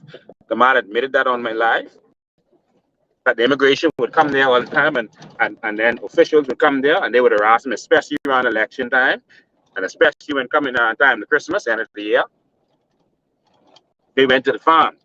Now they trying to pretend they don't see FC Boodle, which is bigger than the farm. They talking about 200 acres on the farm. They have taken over more than 200 acres in off SC Boodle Highway where we went the last time. We showed it to you. That's right on the main road.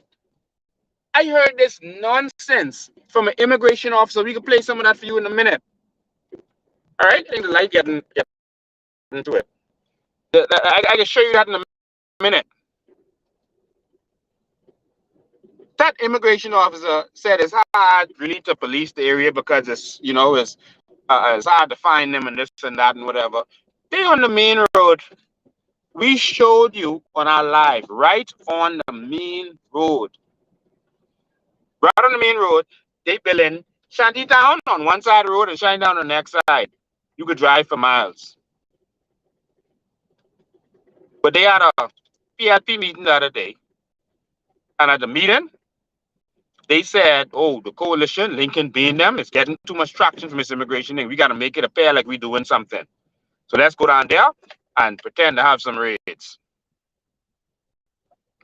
Let's grab a couple of people and make it look good. I told you all about this 2 weeks before it happened.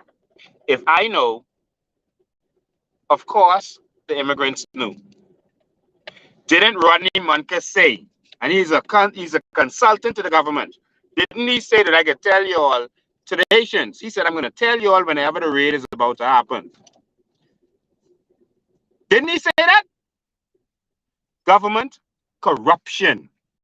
That's what that is. So if I knew, they knew. We got a country to save. They run here talking about the farm, having big press conference talking about the farm. One? Shantytown? One? And you lock up 13 people? 13? Out of 50-something you take in, you say, oh, the rest, you can just let them pay their work permit. No, you go home. You was living here illegally. Go home. But anyway, they said they can let them pay it. And they only 13 they is able to keep. And I tell you all that's what's going to happen. These people playing with us. But we ain't playing with them. We got to stand up, Bahamas. We got to stand up. I want you all to see the document they put. on this house. Bahamians, I want you all to see. I want you all to see. Brave them. Brave, if you is man, we could be waiting on in 28 days. That's the 11th of the 11th, 2022. That's when the 28 days up. We could be there waiting on you. Brave, if you is man, you come break down a Bahamian house in this country and see if the war don't start. If you is man, Philip Brave Davis, after you done exclaim your own words, we just play it, that once the Haitians build a house, you can't break it down. That's your words. That once the Haitians in our country build a house, you can't break it down. But y'all could come put a letter on Bahamian house. Brave, if you is man, come meet me on the crown land. If you is man. Let me give you the date in case you didn't calculate the 28 days. It's the 11th of the 11th of 2022. But in the meantime, Bahamas, we get in the House of Assembly on Wednesday. Y'all spread the word. No, we ain't putting none on the radio. No, you know the media. They're not going to spread this. You spread it. Y'all come with me to the House of Assembly on Wednesday. We have a bill that's to save our country. You hear what the mindset of these people is? They could come and just have children. Then they can start saying, what about the children? No. You know what you was doing when you came here illegally and out of jail. Go ask yourself, what about the children? We got a country to save. And I'm serious about this country. And if anyone else thinks that I'm unreasonable and I should just stand down and let them continue to take over this country, let them invade while the government flamming us, let them take over Andres, take over Lutra, take over Harbor Island, take over Exuma, and all kind of shanty-downs, new shanty-downs building right here in Nassau, right in Fox Hill. If we had time, we would have gone and show you right in Fox Hill, they building up big.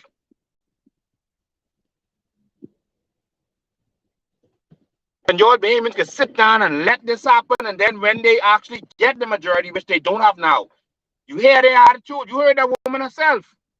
It wasn't me. She say it. Y'all could never win. This is what she say. She say y'all too small.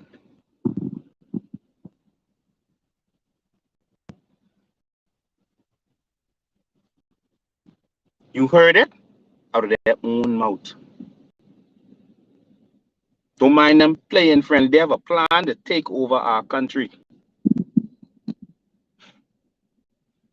If I was the last man standing, I could be the last man standing. But ain't nobody taking with my daddy and my mommy live for me.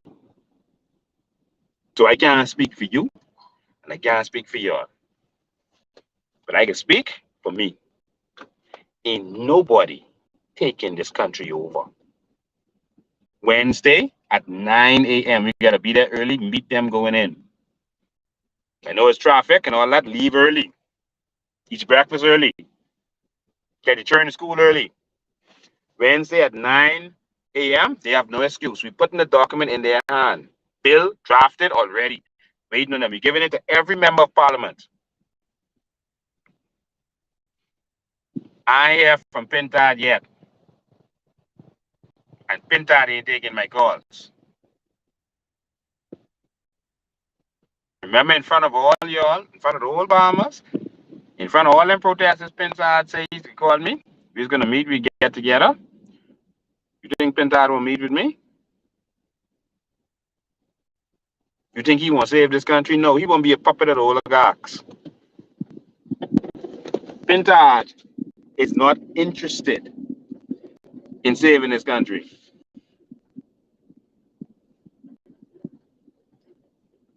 So we're gonna give it to them so that when we do what we have to do, we can proudly say that we did everything the right way. We ain't just ask them to do a bill, you know. We drafted the bill for them. Legally drafted perfectly. Not a typo nowhere. Nothing that could be challenged in the law.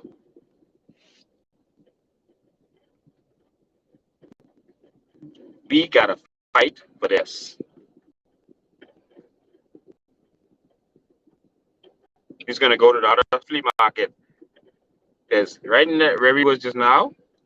And you see that? That's right where he was just now. That's right to the next corner from the detention center. Whole big listen, that Haitian village that we was in just now spreads for miles.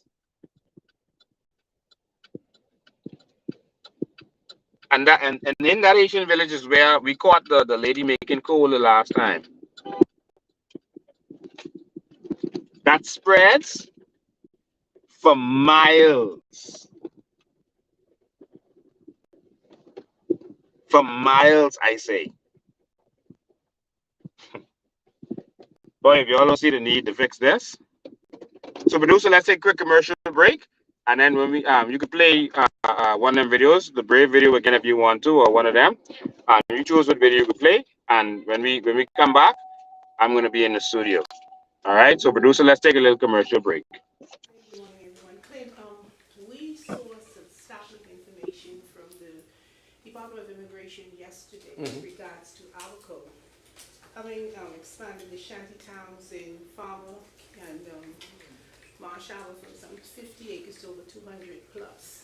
And it appears to be presenting certain problems, a national security risk and an environmental issue, because we saw hundreds of houses constructed since Hurricane Dorian that are unregulated. What is the government's position with regards to addressing this seriously perplexing problem, particularly with an environmental perspective?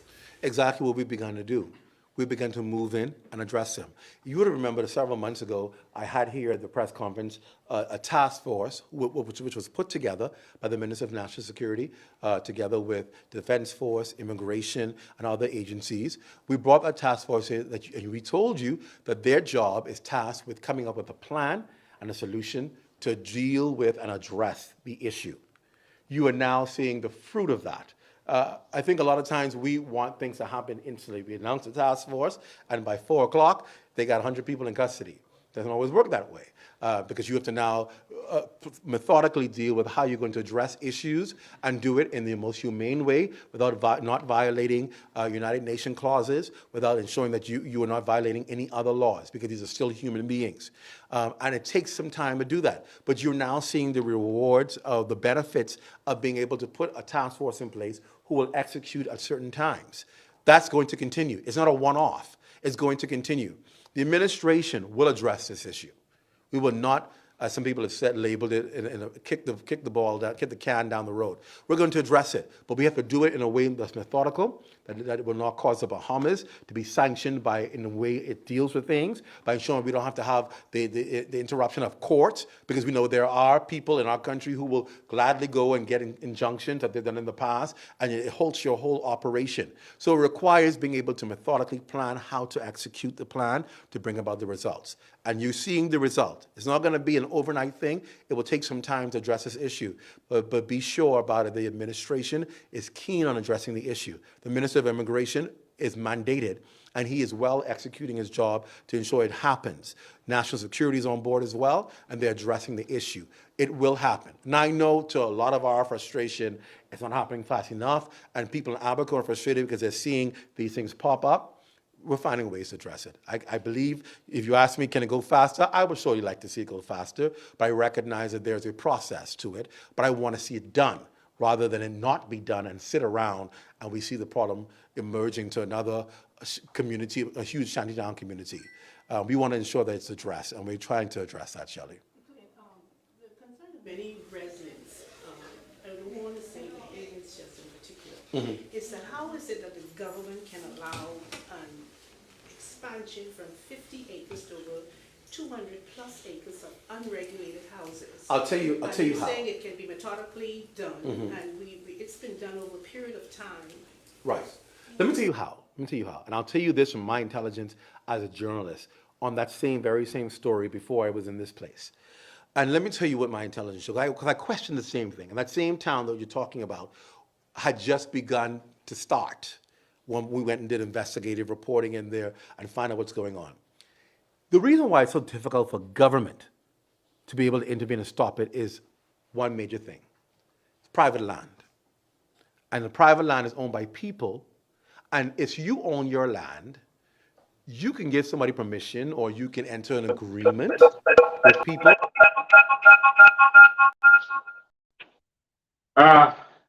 Ladies and gentlemen, well, I hope the sound is good. We haven't had a chance to check. I am in studio now.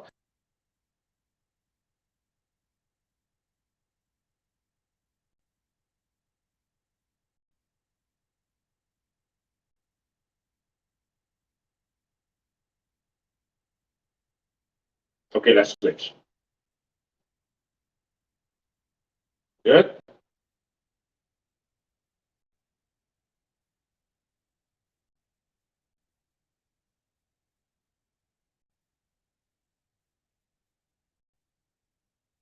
Sound was off. Okay, so the sound. Good. So hopefully the sound is good now. Wow. Can you hear Clint talking all that foolishness? I'll get back to that in a minute. I know we've been going for a little while today, but I needed you to see what's going on. I needed you to see how Philip Brave Davis is harassing the Bahamian people.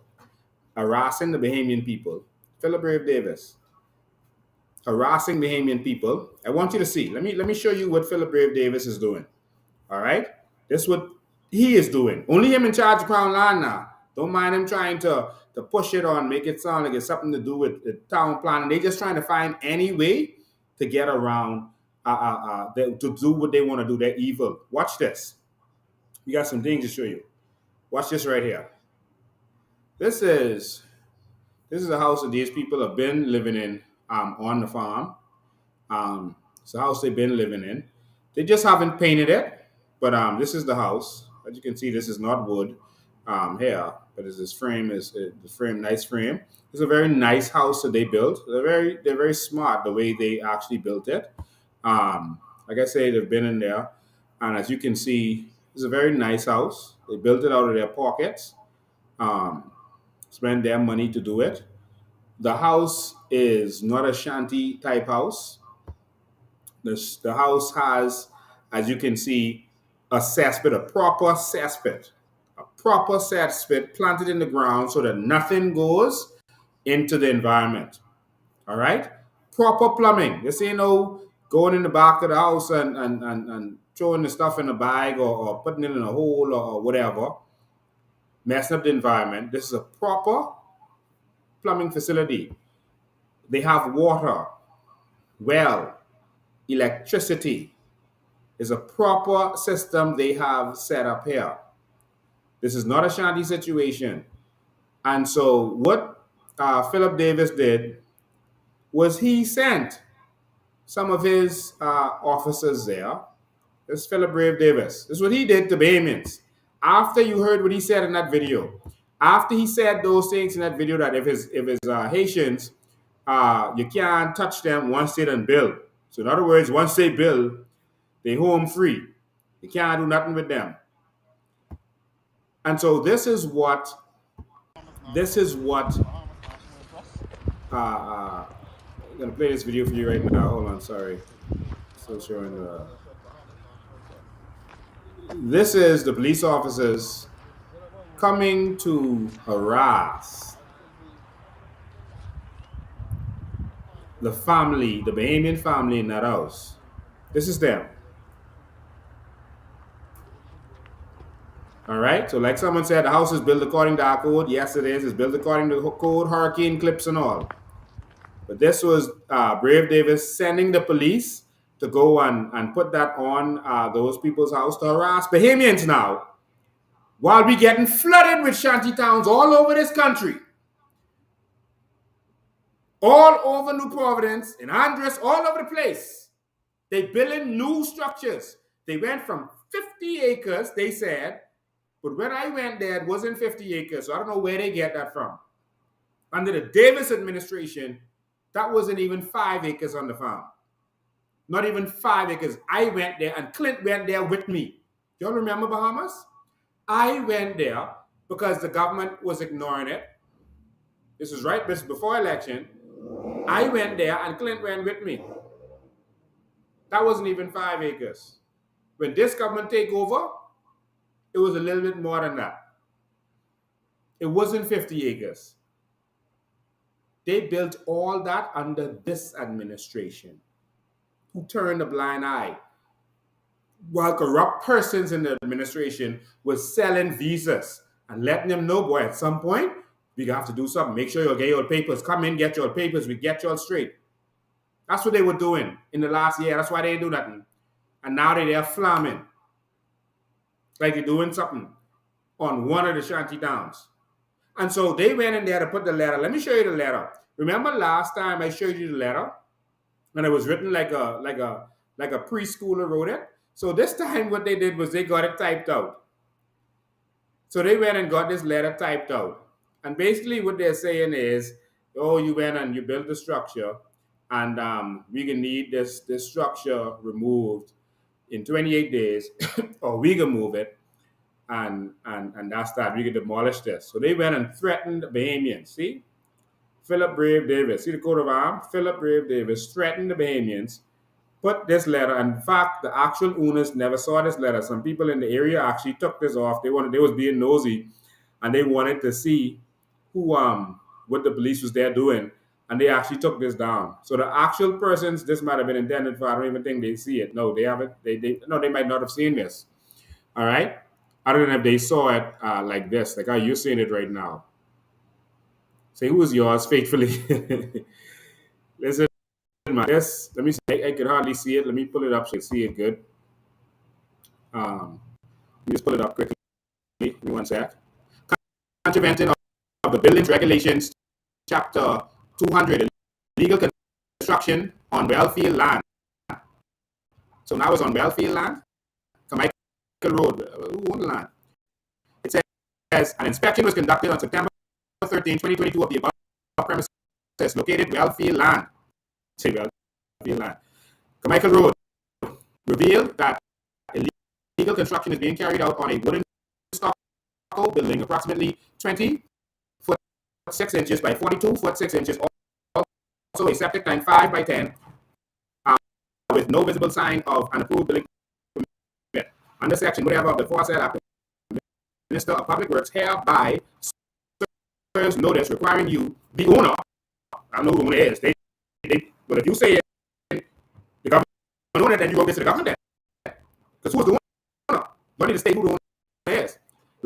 Requiring you, the owner, to pull down and remove the building within 28 days of service of this notice. Well, the persons who live in that building, I can tell you, they never see this document.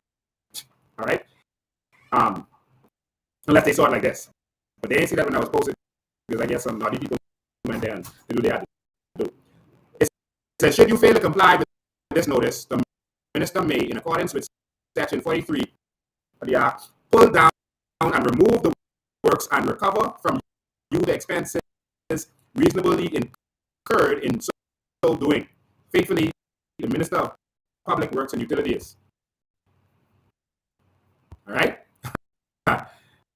Ladies and gentlemen, let me tell you something. Brave. If you as man mess with Bahamians, this thing could be Abaco repeated, you know. We let Abaco happen because those people moved out. If those people had decided to stand, we was going to stand with them. We would have been on that plane, and we would have been there to stand with them. But they decided to move out the domes. But if they had decided to stand, it was going to be some serious fireworks. I am telling you now, you don't have enough defense force officers. Do not mess with Bahamians. We just came from a shanty town. We were surrounded by houses that spreads for miles in the back there. That's right next to the detention center where all kind of immigration and defense force officers are. Right next to them. But you won't come mess with Bahamians? Even the Haitians say that's wrong. Even the Haitians. Well, I can tell you this much, Brave Davis. It could be demolish for demolish. That's what it's going to be. Because the Bahamians, and the only reason, well, I don't think they're 30 days up yet, but the lady was away. She had a brother, he was sick, and she had to go away and deal with him. That's probably the only reason they still standing. Brave, it's going to be demolish for demolish. Demolish for demolish. Bahamians have had enough in this country, and we are going to stand up. So in case you don't know what I mean, we ain't letting you demolish no Bahamian house in this country while you on the news telling the Haitians, oh, once you build a house, we can't touch you, eh? While you notifying them in a slick way.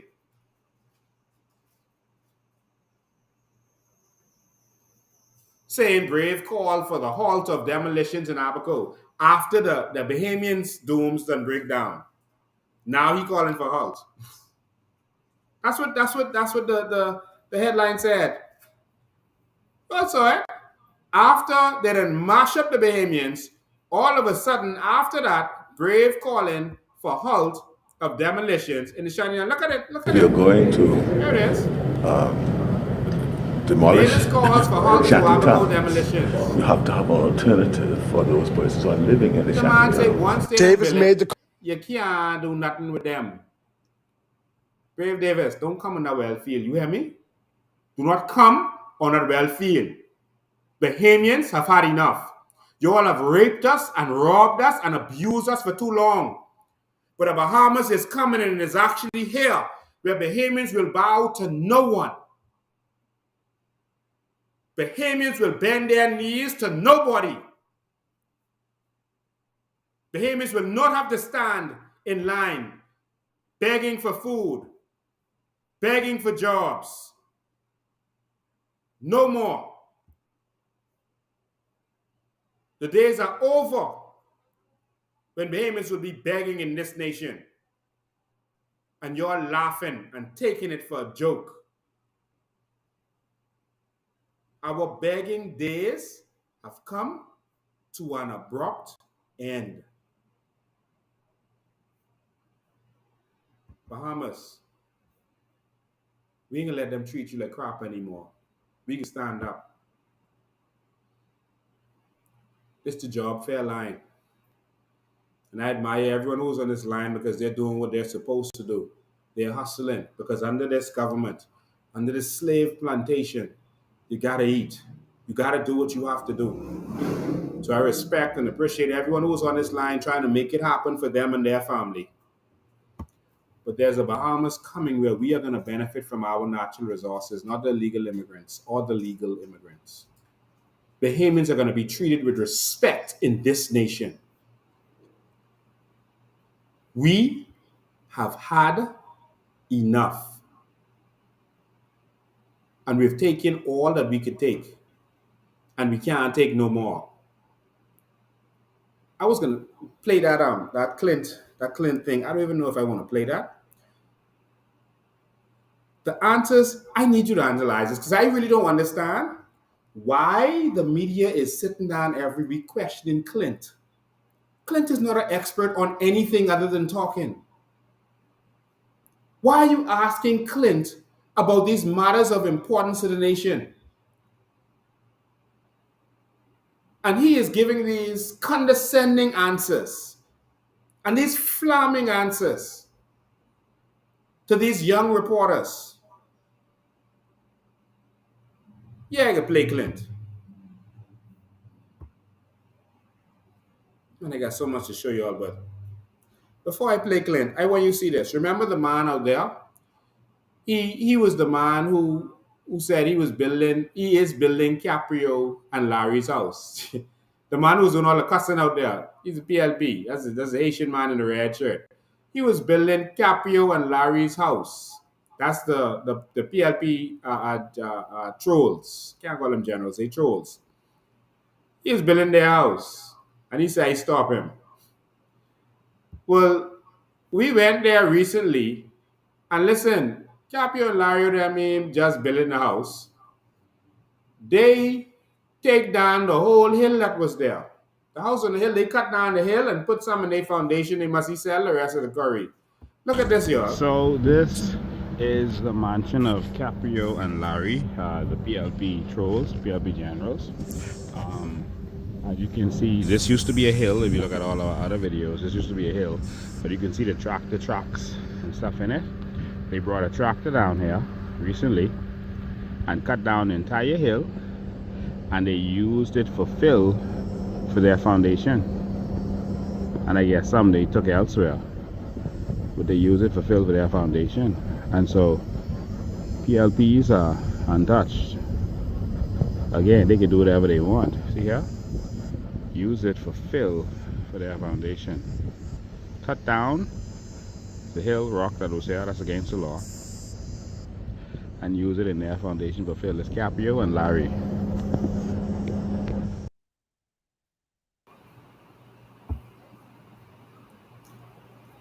Only in the Bahamas. So the Ministry of Works, as much as we done post that all over social media, what's happening in the back there, and they know exactly where it is. The Ministry of Works ain't put nothing on that to say y'all billing. No one from forestry, no one from the environment say, oh, you're cutting down the hill.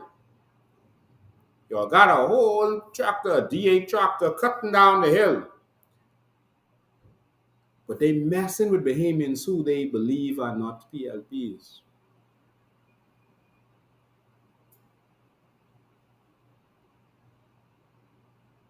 And I keep telling you all, most of the people in the back there, even who came there with us, was PLPs.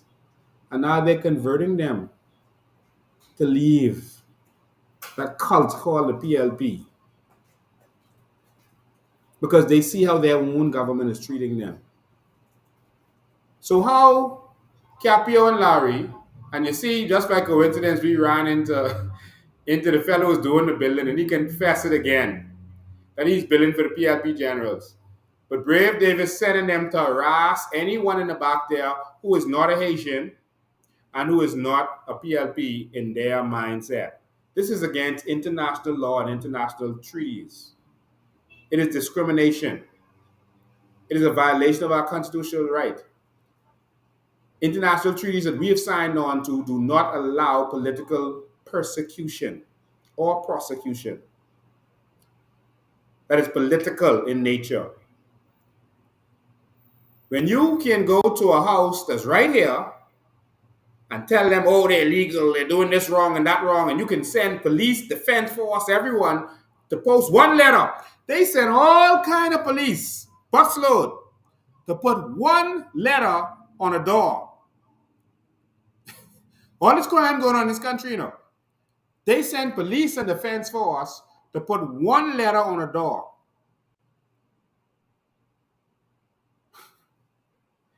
While right next door, Capio and Larry and other PLPs billing. Who give them license to cut down the hill for quarry and use it for fill? Use it to fill in their foundation. Who? I dream of a new Bahamas where it doesn't matter your political affiliation, that being Bahamian is enough. That you don't have to go begging and groveling to no member of parliament. That being Bahamian is enough to get you where you need to go. We need some serious change. You're lying with me. I got some more to show y'all. I wanna analyze this Clint video with you. I was supposed to talk about some other stuff too, Golden Girls or whatever. I don't know if I get to that today because they really, really, really upset me with this stuff. Um, hmm. So while the criminals are coming in illegally with boatloads of drugs with them, you see, y'all might be taking this lightly. I don't. We getting out there Wednesday, and if you serious, come with me. We getting out there Wednesday. Yeah, boatload of drugs. One of the women on the boat came with a PLP shirt on. It's a New Day shirt on. From Haiti, she landed on the boat with drugs with a PLP It's a New Day shirt on. So, shipment. It ain't just the illegal immigrants you have to worry about, it's what the crime that's coming with it. Bahamians, I can stand up for this. Who will stand up with me? I'm willing to take the political persecution. Everything I tell you that they're going to do, they do. I told you that a couple of weeks ago. I told you they're going to start a serious attack campaign against me and Maria, especially me. And you see all over Facebook, all over WhatsApp, they putting all kind of lies, all kind of anything they could think of, they putting out there now. And I told you all this was their plan. Every time they have meetings, because we have patriots in the PLP too, who's sick of the PLP, and they're giving us all the information of their meetings. And then I'll tell them, I tell them, listen, this is what they said in the PLP meeting, this is what they could do. And then they still do it. Because they don't have enough mind to think, oh, we gotta try to switch it up. Let's at least make it look like he don't know what he's talking about. And they still go and do it. I see someone tell me they had one WhatsApp where they say one woman called Farmer Cates and told him that she had sex with me for a piece of crown land. Like, PLPs, that's the best y'all could do. Like, that's it. That's the best y'all could do. Like, y'all couldn't like be a little more creative than that. At least she ain't lie and say rape her or something. But that's the best y'all could do. Or they could probably try that later, next. That's the best y'all could do. Let me make this clear to you. I don't trust anyone, no new people right now, to trust any woman to come into my life to talk but do anything with them.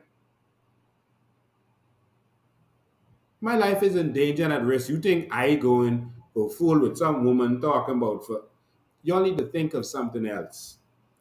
No woman can come up to me right now and get me to trust them. None. I don't care how beautiful they are. None. I am focused on the new Bahamas, and I will not be distracted from that.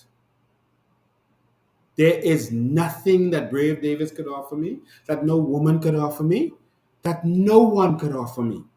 I am focused, laser beam focused on the new Bahamas. And so y'all can kick up and kick up. I like we entertain. We get entertained when you talk about us. We ain't even responding to y'all. We focus on the new Bahamas. We got to save this and fight for this for our Bahamians. I told you all that's what they're going to start doing, and that's what they did. And I told you all they're going to do a sham, a fake immigration raid, and they started making it look like they're doing something, and that's exactly what they did. So anyone who don't pay up their dues, to who's who, then they could get touched. But if thousands of them in Abaco, only 13 you find, you need to fire that consultant. Oh, the consultant is Luby. I didn't think he could help you all catch the illegal immigrants. You all had a consultant who fighting for the legal immigrants to be here. That's the consultant the government hired. And you all ain't wake yet. I can see how wake y'all are on Wednesday. We could be there. Wednesday, 9 a.m. Get out early. Get through the traffic. 9 a.m. We could be there.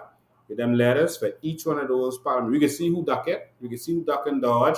We can see if brave of the police there to try to stop us because they don't want to get them letters.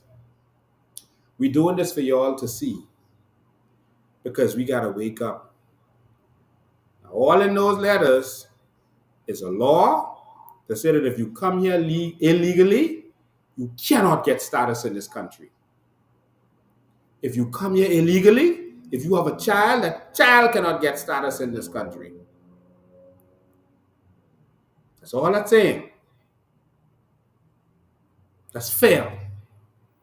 That's to protect the Bahamas and to protect children moving forward because they know the situation they putting these children in and they still doing it to them. You know the circumstances that child is going to grow up under. It's not fair for a child to have to be going to school. Everyone else got internet, got electricity, could do their homework, and that child can't. You did that for your own selfish purposes, not for that child, because in most instances, those child wasn't born yet when you come here.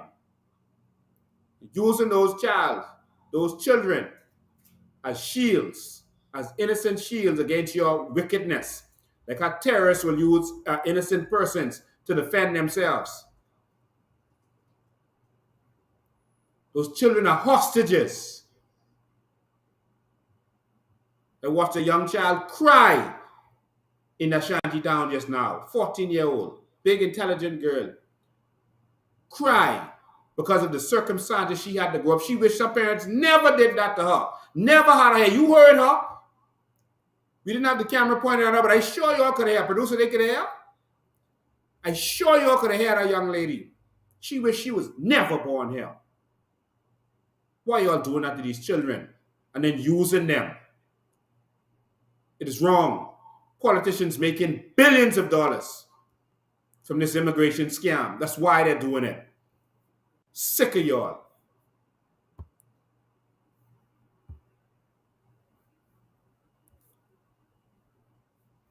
Now we're going to listen to this wicked witch, Clint Watson.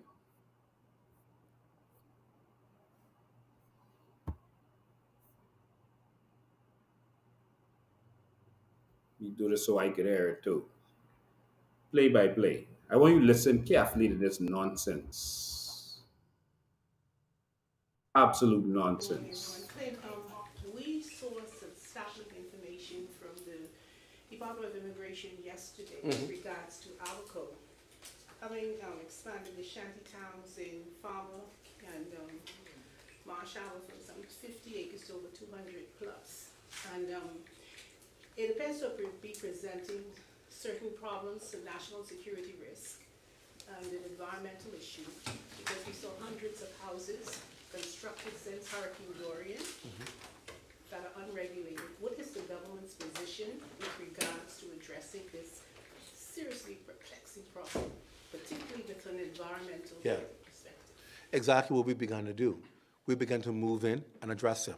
You would have remembered several months ago, I had here at the press conference a task force which was put together by the Minister of National Security, together with Defense Force, Immigration, and other agencies. We brought that task force in, and we told you that their job is tasked with coming up with a plan and a solution to deal with and address the issue. You are now seeing the fruit of that. I think a lot of times we want things to happen instantly. We announce the task force, and by 4 o'clock, they got 100 people in custody. Doesn't always work that way, because you have to now methodically deal with how you're going to address issues and do it in the most humane way without not violating United Nations clauses, without ensuring that you are not violating any other laws, because these are still human beings. And it takes some time to do that. But you're now seeing the rewards of the benefits of being able to put a task force in place who will execute at certain times. That's going to continue. It's not a one-off. It's going to continue. The administration will address this issue. We will not. After a year, you took over a year to come up with some solution? No, it's a lie. Y'all was selling work permits. Y'all meaning whoever the corrupt persons are in place. Work permits were being sold. Every Haitian knows it. visas were being sold. Residencies were being sold. And that's what y'all was doing for a year, letting it happen. So that when y'all strike, y'all gonna say, well, all these people straight. Oh, well, if they straight, ain't nothing you could do. See, we grabbed 50 and all of them except 13 was straight. What you want us to? They straight. No, we want you to investigate how they got straight. We want you to see if they were really straight. We want you to do a forensic audit to make sure they're actually straight. But y'all know, because y'all sold them what they got. We're not fools. This isn't our grandparents' generation. We hear you stammering and lying, and we're sick of it. And we're not going to let it happen anymore. And he's talking about violating some laws. What law? You could violate a law for locking up an illegal immigrant? What law? What law you need to think about for over a year that you would violate for immigration to go and do their job? What law could you possibly violate for locking up an illegal immigrant? Y'all hear this? Like, I don't even think they should be questioning him. The Minister of Immigration should be answering this question, or the Prime Minister himself. Why are you asking Clint this? Because they set this up as a buffer so that if Clint says something wrong, they could detach themselves from it. But they let him go out there and say whatever nonsense so they don't catch the blame. This is an old political trick. And yes, the White House does this too, but they have a professional in that job who answers questions professionally. They don't talk down to people. They don't talk to you like you're stupid. And they don't BS you. They give you facts, not opinions and all this fluff and nonsense. Let's hear some more from this political prostitute.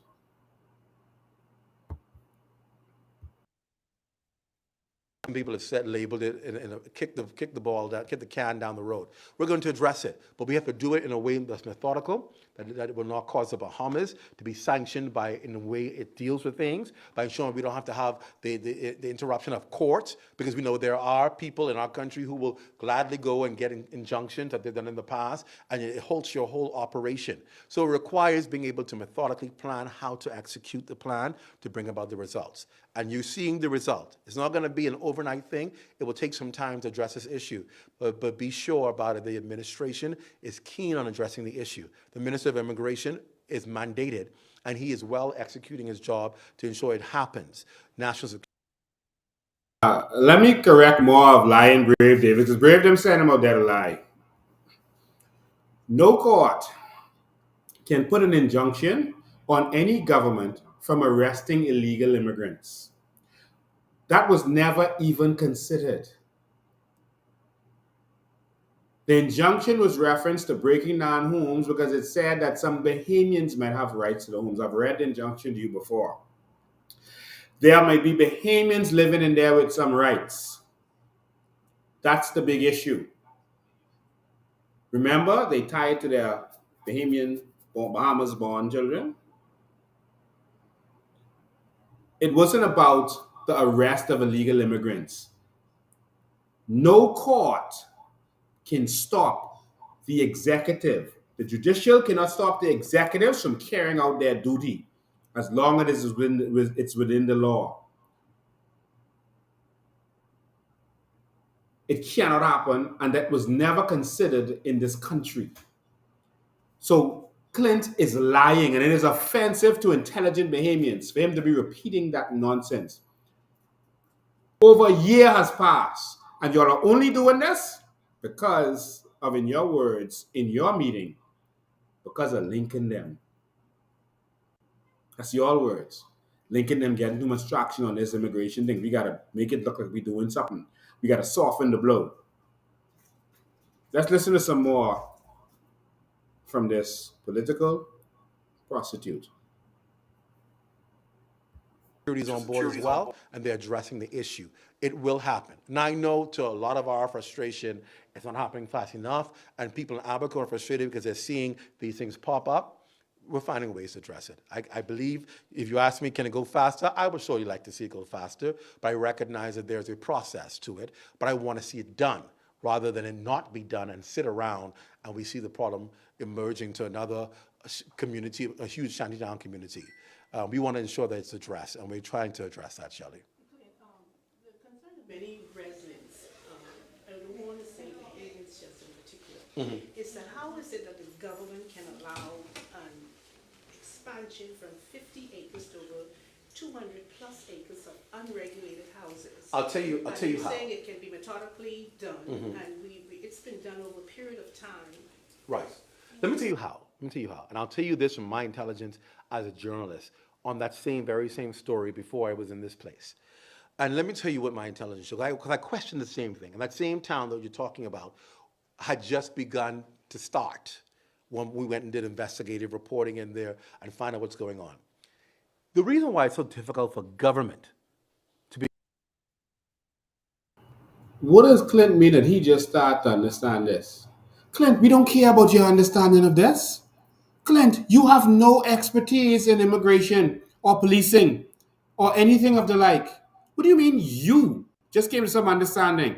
This is why they shouldn't even be there questioning him. They're making him feel like he has some kind of say. This whole exercise is ridiculous. What does he mean that he just started to understand this? Clint, let's see if you understand. Right. Let's continue. To intervene and stop it is one major thing. It's private land. And the private land is owned by people. And if you own your land, you can give somebody permission or you can enter an agreement with people to be on your land. And guess what they do? They pay you to be there.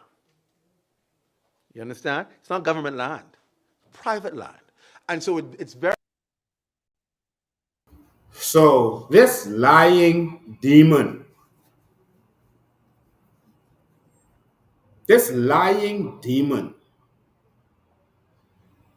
is trying to make it seem like all of the land is private land, and that's where the problem comes in.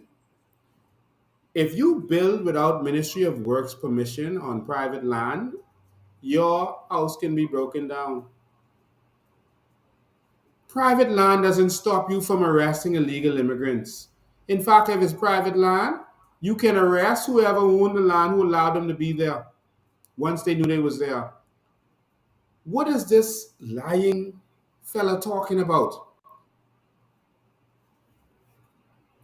And of course, these are, I guess, young journalists, and they don't know how to ask him the right follow-up questions, or they're afraid to. That's their little good job they just get, and they don't want to risk that.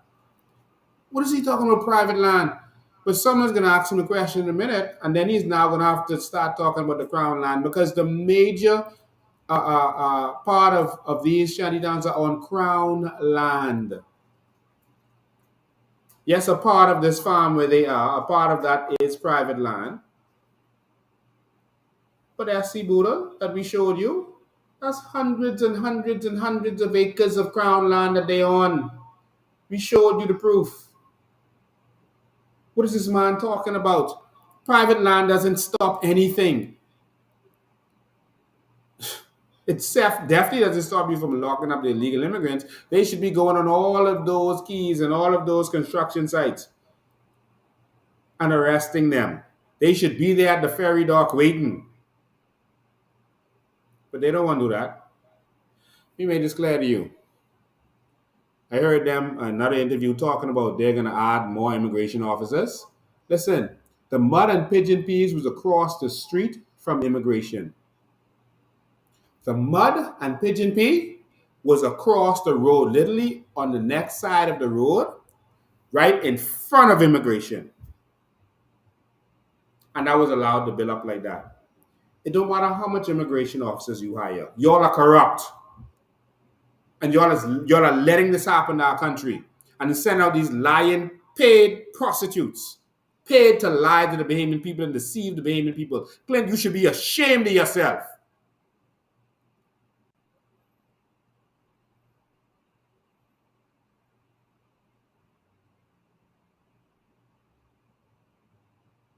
I regret You are causing me to regret that I saved you from the Thompson family.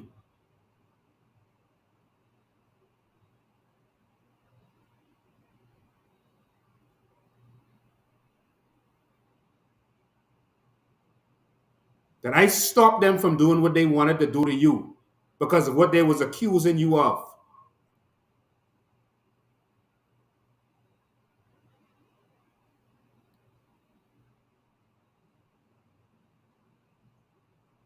Clint, I would advise you to stop while you are ahead. This is our one and only country. Clint.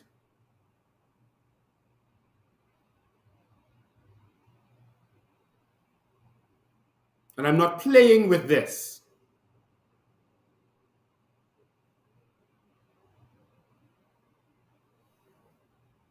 I ain't stopping no one from eating. You had a good job. When you could have been on that TV station and defended the Bahamian people. But you sold out while you were there and started being a voice for the Progressive Liberal Party. And I'm starting to regret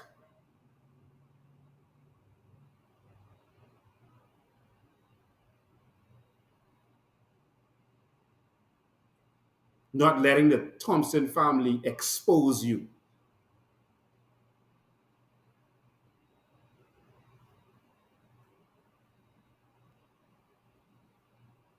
You all are not going to destroy our country.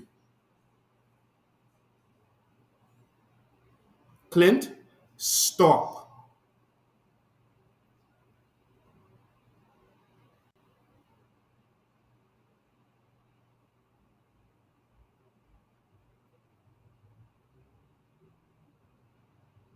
There's a little boy in the Thompson family who wants you to stop.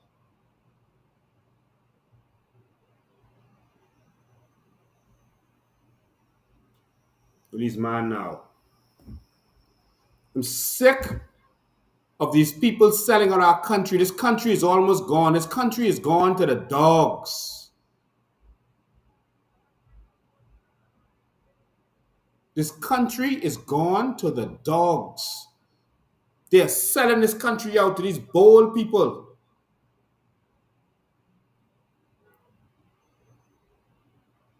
And these people, just for a little job and some little lunch money, they would sell us out.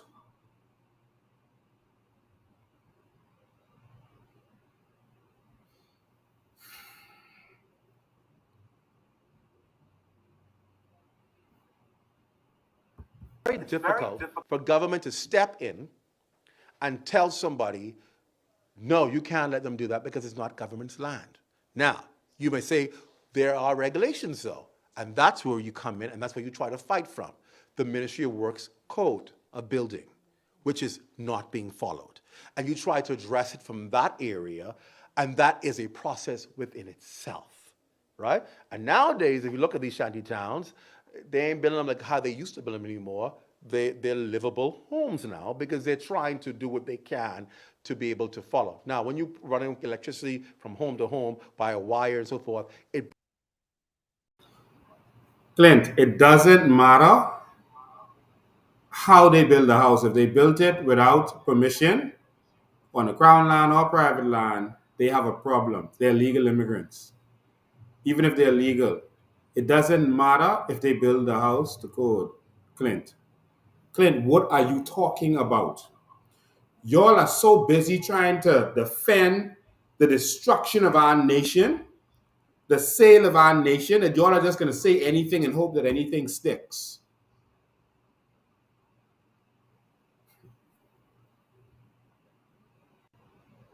brings in all kinds of violations, right? And that's when you bring in the authorities to try and address those issues. But that still doesn't mean you can go in there with a bulldozer, break it down, because it's not your land. And what people don't understand is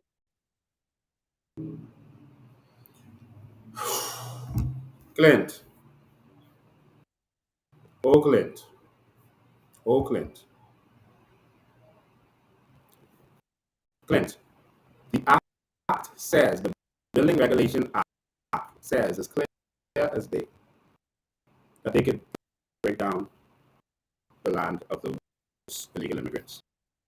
Clint, what are you talking about? Jesus. And this is coming from the government. The intentional deceit of the deception of the Bahamian people. This is coming from your government. People often lay the blame at government's feet without recognizing that there are Bahamians at the foundation of this issue because they're making money off of these people's desperate needs. And you will never see them come forward. Understand. If you've been to Abaco, you've seen the land. So she just said to him, but a lot of these shanty downs are on Crown land. So after all that nonsense and fluff, he came with private land. He said, understood. Man, am I witnessing this? And this is happening this reminds me of Minutes. When he used to say all these dumb things, used to just come out of his mouth. I can't be the only one seeing this. Okay, so you understand that to police Crown land, especially on these islands where there are thousands of acres, it's almost next to impossible because you don't have the resources to do it. So when people say, "Oh, somebody on Crown land," you can go and do a check, and then if you find it, that's a process in itself to have that person removed, and the process takes some time. It is a difficult problem. Bahamas. So on behalf of Philip Brave Davis, because this is obviously the Prime Minister speaking, he says the Crown land is too massive to police. They are building this stuff right next to the road. You've seen the videos we've put out there. They're building this stuff right on the main SC Boodle Highway. Not in the back of the bush. They're not hiding. In fact, Abaco isn't very wide, so you're on one side of the road or the other. Abaco is very narrow. And one part is basically a mile wide of that. They're building right on the SC Boodle Highway. Literally, we showed you this. So that's just like driving on East Street, and on one side is houses, and the next side is houses. They're not hiding. And it's bigger than the farm. So I don't know how you could not police this when the police have to drive past SC Boodle Highway straight through. The immigration have to drive past SC Boodle Highway. Everyone have to report nothing. This is the government lying to you. This is wrong. This is evil. Clint, I do not respect this. This is evil. Philip Brave Davis, I do not respect this. Just come out and tell the Bahamian people, listen, man, we given a part of the Bahamas to the Haitians to help them out. Just come out and say it. All this BS and fluff is making us more and more angry. Because at the same time that you are doing this and making excuses for why you can't touch them, you are attacking Bahamians. And every time you attack Bahamians, you are making us more and more angry. Because we can see the BS. Just come out and say it. Just say, man, listen, plenty money in this, and we can make money from this. For our pocket, we looking out for our children and our grandchildren. You all just deal with it. Just come out and say it, man, and we'll respect you a little bit more. All this BS and fluff and lies and fake raids and attacking Lincoln Bain, attacking Maria Daxon, attacking the COI, attacking Bahamians, when you know what you are doing. Clint, in 2020, whatever, when this government go, you need to go. You need to go Haiti. Go live there. Go somewhere else. You don't belong here. Let's be the first to admit that. It is a difficult problem, and I think we all would want to put together a team and just go in and say, okay, we can deal with this ourselves. But it has to be a process that's followed. Can it move faster? I certainly believe it can move faster. Is there the will to see this a problem addressed? There is a will. And we know what we say, when there's a will, there's a way. So where is the government's position with regards to the injunction that was before the Supreme Court? Because I think it did stipulate that cease and desist the demolition with no new construction. Right. Now, the thing about it is enforcement, right?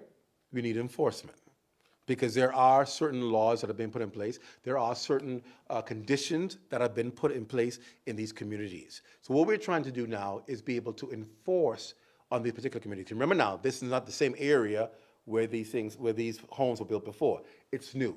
So you're talking about a whole different location, and it gets into a lot of legal technicalities because it's not the same place where the injunction or where the requirements were put in place. You got to now. Bahamas, the injunction was put in place for Abaco and for New Providence. I don't know what Clint talking about. The farm was always a Haitian village. Yeah, there was a mud and pigeon bee, but the farm was always a Haitian village. Always. He's talking about now we need enforcement. That's because the reporter asked him about the injunction, saying that the injunction said they couldn't build no more new homes and expand. And all he's doing is talking, lying, BSing, and fluffing. Because they're looking to these Haitians for votes. Because they know Bahamians are fed up. But they're hoping that they could still fool enough Bahamians to still vote FNM and PLP and then get the balance from getting the Haitian votes. They're going to fool enough Bahamians to think that they don't deserve their natural resources or that we're selling dreams. Relocate and go through the same process again. And that's why I said the initiative has begun. It's taking a lot longer, but there is a will to see the problem addressed. And we're working through it. But we have many challenges. More than you can imagine. That you have to go through legally to be able to take action. And that's what we have to bypass. But the will is there to see it happen. And I think the people of the Bahamas can rest assured that we're on the side to ensure that our laws are and we feel the pain of the people in Abaco particularly. We feel it because you have Bahamians who are waiting to get crown land, to do stuff legally and to build their economies, build their businesses, and they can't, but they see other people just go and just do what they want to do. That's never a good feeling. We've been talking to people who feel that way, and that's why we have to move with haste to address the problem. We have to move with haste. Clint, you and this whole Brave Davis administration can go to hell. You don't care about the feelings of Bahamian people because while you are defending the Haitians and making excuses for why you can't do anything, you are attacking Bahamians. You see, if you were not messing with Bahamians like you did this week, then we could say, okay, maybe nothing could be done. But how is it that you feel justified to put a letter on a Bahamian's house to say we're breaking this down? But come on the news and say we can't touch the Haitians once they build the house.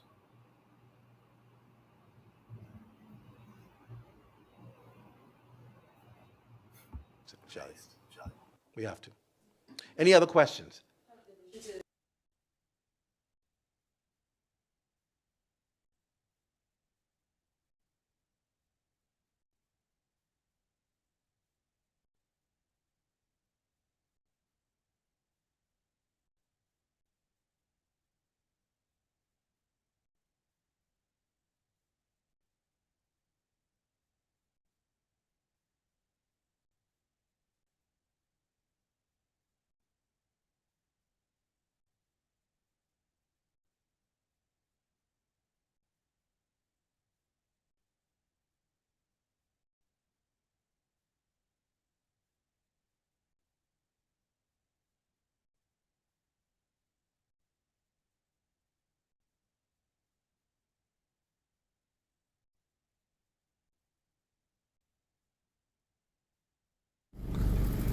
Good morning, all.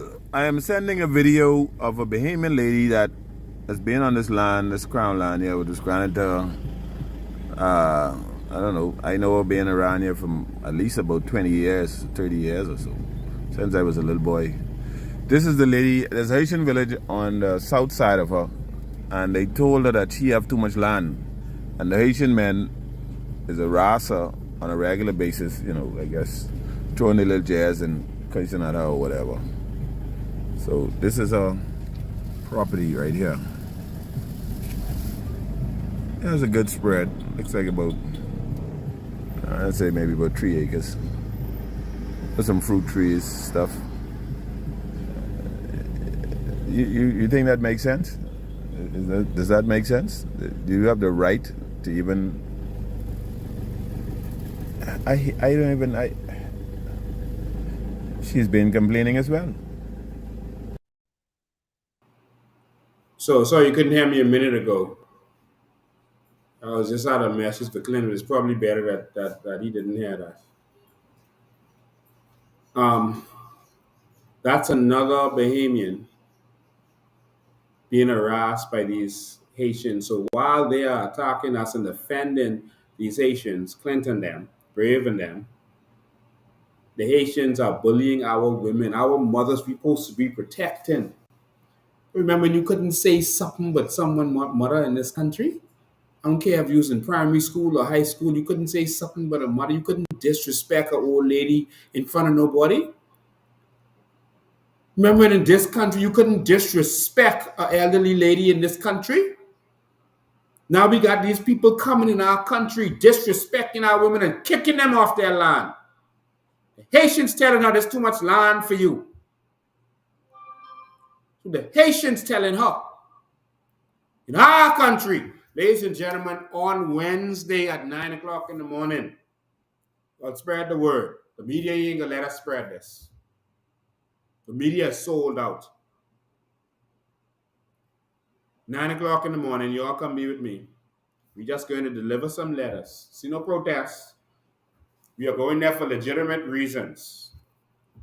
We are going to deliver letters to the members of parliament. You'll come with me. I see hundreds, thousands of people on this live. I won't see you all there. We are going to deliver those letters.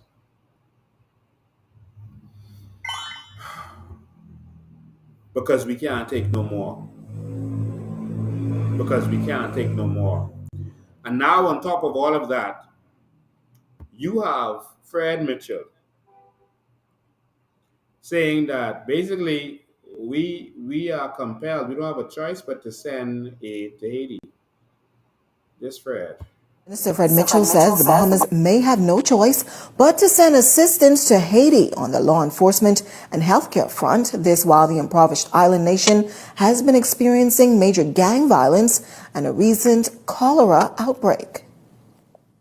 We are bound to take note of any invitation the United Nations extends to do so, particularly because Haiti is right next door to us, and we are CARICOM members.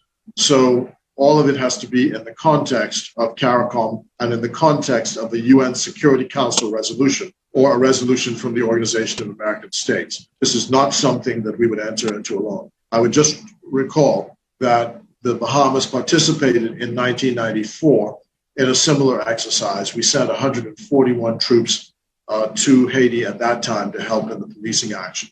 But all of this is just contingency talk at the moment. It's not actual talk. Well, Mitchell explains that in the past, when there has been some instability in Haiti, the international community went into Haiti to restore order. Now, at this time, he understands that roads and fuel supplies are blocked, water is difficult to obtain, and other provisions can't be moved from docks because of the situation on the street. A few days ago, the United Nations Secretary General proposed that several countries send a rapid action force to help Haiti's police tackle the gang violence and threat. And given that the majority of the country's migrants come from Haiti, Mitchell says the country's national security is relevant to the Bahamas. The the main issue would be the people, does the government of Haiti and the people of Haiti want such assistance? And it's not by any means clear that they do. So the second thing is, given the health emergency, and if you have a country next door to you that can spread infectious diseases, and it is in your national interest to prevent those diseases from coming here, you may have no choice but to send some assistance. And if you send health assistance, then you may have to have some kind of protective force for those health workers. So whatever is being contemplated is very limited, and it is being limited to try and protect the interests of the Commonwealth of the Bahamas and the wider region. I don't know if you all heard him well, but he's also saying that we're going to send health officials. Health officials. We are going to send health officials, not just police now, not just defense force. We are going to send health officials. Lord, if there's such a devastating health issue right now, if it's such a devastating health official right now, in the Bahamas,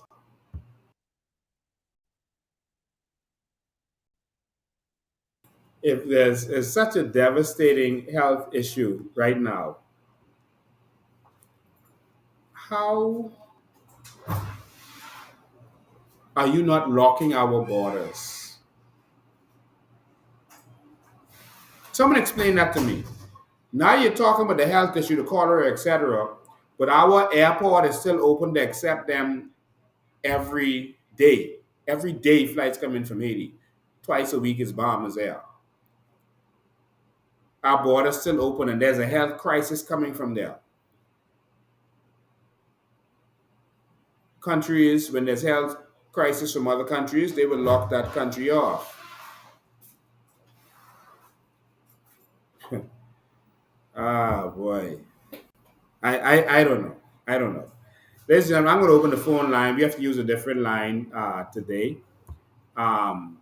So just take note of the number. So we can put the new number. We can put the new number in there for them. We're going to call 557-4158. 557-4158. That's the call-in line for tonight. Just to get you in tonight. 557-4158. And we will hear from you. All right, we will hear from you. What do you think about what you saw today? What you experienced today? What do you really think about all this? What do you think? You can call WhatsApp, or you can call a regular call. WhatsApp or regular call. 557-4158 is right there on the screen. Call in. What do you think about what you've been seeing, what you've been hearing, what you've been experiencing? So call that number right there just for the night. 557-4158. 557-4158. You know, and while we're going through all of this, we're sending police officers to the Turks and Caicos. And these officers are landing in the Turks and Caicos. As our officers land in, to go and protect the Turks and Caicos. And as our officers land in to take care of the Turks and Caicos, while we can't take care of ourselves, and while we're at that, I just want to say this. There was a vicious assault by a police officer about 2 weeks ago. It was a vicious assault. 557-4158 is the number to call. 557-4158. There was a vicious, nasty assault by a police officer on a young woman. He took his ring off of his left hand. He had a big ring on. Put it on his right hand. And he punched her to smithereens. Burst her face open.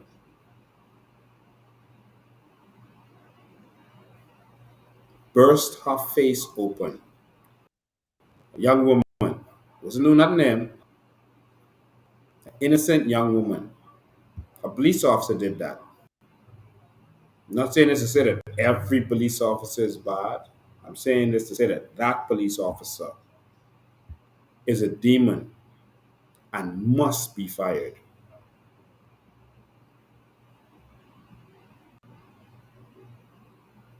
In fact, I need to show you all the picture of that police officer. I think we need to switch devices quickly. I'm gonna just go to. I want y'all to see this police officer. He just is a little skinny little girl. You could your finger, you could brush on the side. A little skinny little girl, light skinned girl, and he brutalized her. He absolutely brutalized her. And so I'm going to take a quick commercial break so we could switch devices. So you could see this. Let me see. Yeah, I want you to see this. I want you to see what this police officer did to this innocent young girl. I want you to see this. I want you to see the police officer who did that. And then I can tell you what the girl said, because they called her and asked her what they want her to do to him. Do you want him to be fired? They even say, do you want him to be arrested, thrown in jail or whatever? Do you want him to be fired? So they asked her. I can take this quick commercial break. We can play this little video for y'all to see while I'm taking this break. And then I'm going to show you this evil, demonic police officer who brutalized this young woman. Be right back. And police who are actively working to stop the bloodshed on the streets of the capital. The country's murder count now creeping near record-breaking levels as many residents fear the situation is worsening. Devontae Hanna has both sides tonight. With the country's murder count on pace to surpass last year's total of 119, and in the face of the U.S. travel advisory, the National Security Minister Wayne Monroe and Commissioner of Police Clayton Fernando seemingly torn on what to call the recent influx of crime. It is a crisis. Everything is a crisis. We are not in a crisis, but we are concerned. Both the comments coming yesterday just outside the National Honors Investiture, less than 3 days after the country's latest homicide occurred off of Blue Hill Road, bringing the total to 107 and 6 in 1 week. And despite not accomplishing his goal of keeping this year's homicide count under 100, Fernando claims that things are under control. We are following significant leads in them. You would have seen some people of interest, some wanted posters that are out for various matters. But Monroe is stating otherwise, calling the crisis an opportunity. His comments come in the wake of Prime Minister Philip Davis, who last week said the crime rate would have been higher had it not been for the measures put in place by the top court. I hope that the public is looking and watching and understanding that we raise these people. I hope the people of my generation are looking and watching and seeing how quickly things have changed. Both of them coming to an agreement that members of the public should do their part to aid officers in the crime fight. We ask members of the public if they have any information on these individuals to please reach out to us. I believe that we can solve any matters. I always say that comes to our attention. But we want to be able to prevent these murders from happening. According to reports, 53% of this year's homicide victims were on bail for murder. This only adds to the already rising crime across the board, especially armed robbery, according to police. Devontae Hanna, Eyewitness News. Well, members of the Camp Road community speaking out against the frequency of violent We need to set up quick.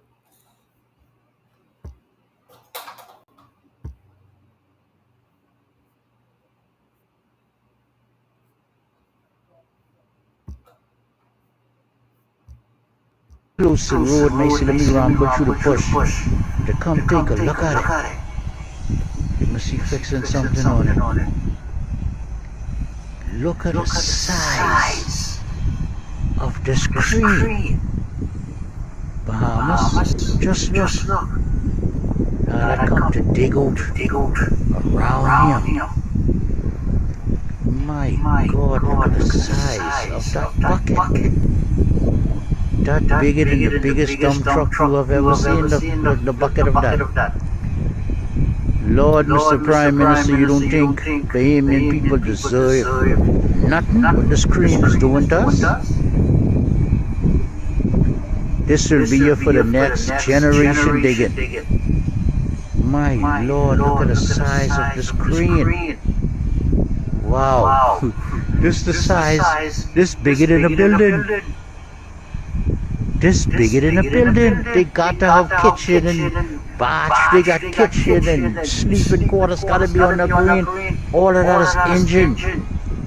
My Lord, that's a humongous size. Come to finish, eat our lands, and we get nothing. This is one Miller was talking about all the billions of dollars. What the company making in Grand Bahama, that's the crane right there which is responsible for it. This could eat a whole island, a whole key. My Lord, Bahamian people, look at the size of the screen. Whew. Reporting live from Grand Bahama.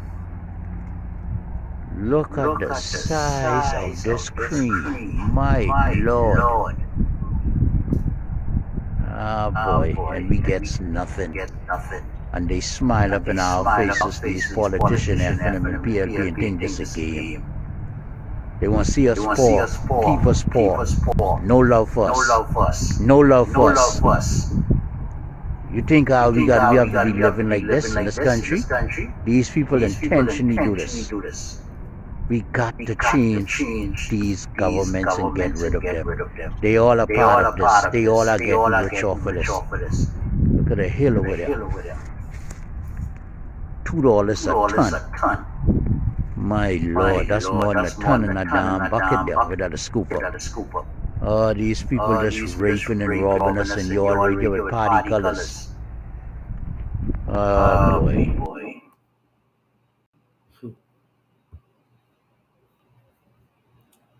Yeah, so ladies and gentlemen. Yeah, ladies and gentlemen.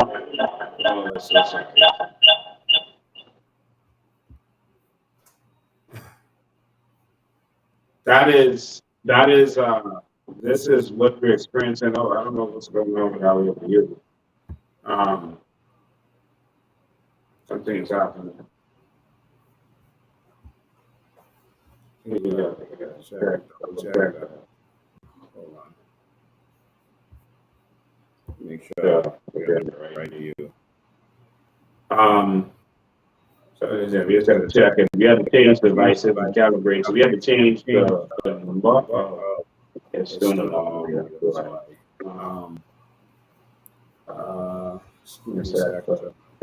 Right. Yeah, we got to recalibrate that. Yeah, we gotta recalibrate that. No, I think we gotta take it on the clock. Yeah, I'm so sorry, Lacey. You just gotta redo that for a sec.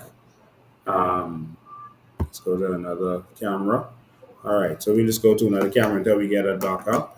So we gotta just. All right, so sorry about that. I'm gonna let you see this officer who attacked the girl. I mean, he attacked her. He was fighting his pregnant girlfriend, allegedly, and Another girl was there, and she was trying to get in between and stop him from what he was doing. She never attacked him or anything, but he viciously attacked her. If I show you the pictures of what he did to this girl, all of you might go to his house right now. I'm not going to show you the pictures, and that'll embarrass her. So I'm not going to show you the pictures of what he did to this girl. I'm going to show you him. But trust me, if you see those pictures, you will be extremely, extremely disturbed that he is not already fired. I don't know how he could not already be fired. And we had another video of police officers who took someone's phone, but I was trying to see it, but I didn't get it. We'll deal with that another time, I guess. But the officer in question that I'm talking about is 4433 Chislon Moss. He is 4433 Chislon Moss. And he attacked and assaulted, that's him. He attacked and assaulted a young girl. She just turned 18, so I shouldn't say young girl, but she was a girl, very skinny young girl. He viciously attacked her. We switch cameras again.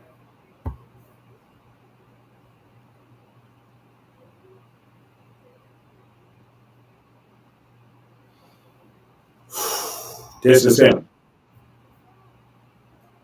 This is him. Another picture of him. That's another picture of him. This is the young man who attacked the girl, who really assaulted her. And so she made a complaint. Let's make sure that one is mute. She made a complaint. She made a complaint to the complaint unit like she's supposed to do. And of course,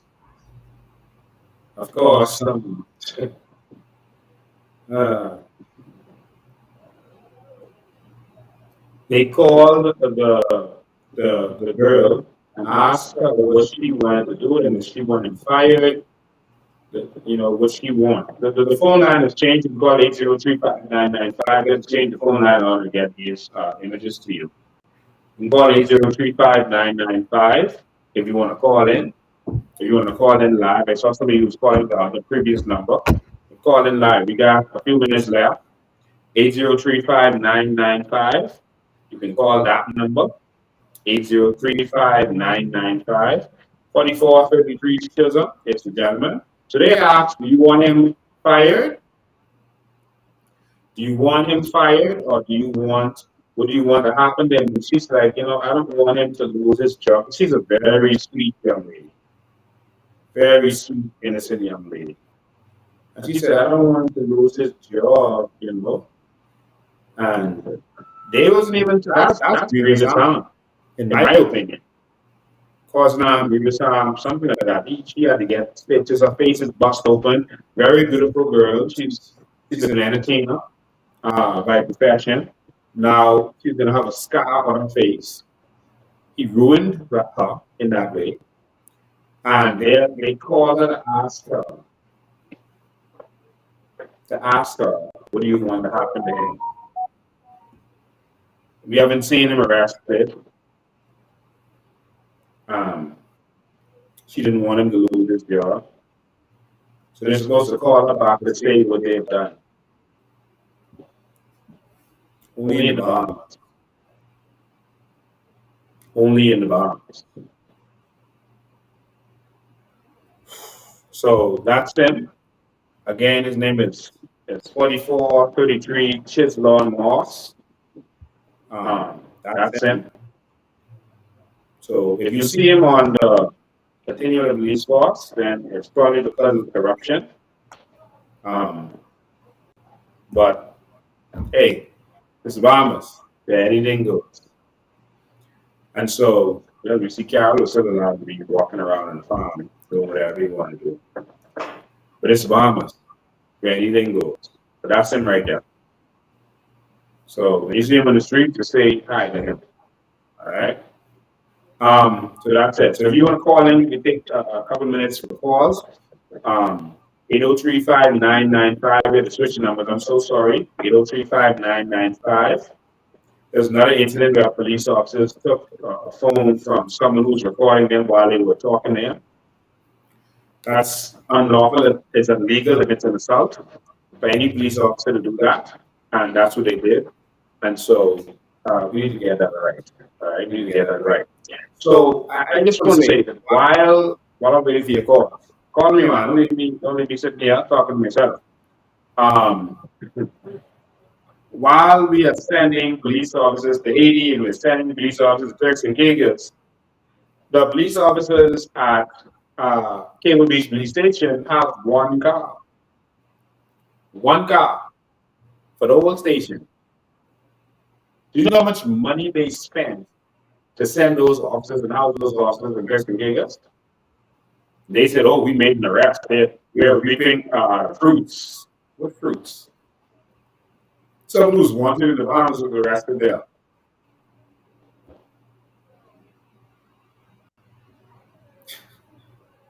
I mean, that's the fruit. That's what you send 20-something officers to Turks and Caicos for. That's the fruit. Think about that. The amount of money y'all spent to send those officers to Turks and Caicos could have bought a car for Cable Beach Police Station. Or any of these stations that need a vehicle. They say they've been fruits. Oh boy. I don't understand this. I don't understand it. We got a call on the line. Good night, how you doing? You live? See us bring up Davis and bring government an action. I trying to wonder if I really watching a government who's capable of going and know how to run a country or the Muppet Show.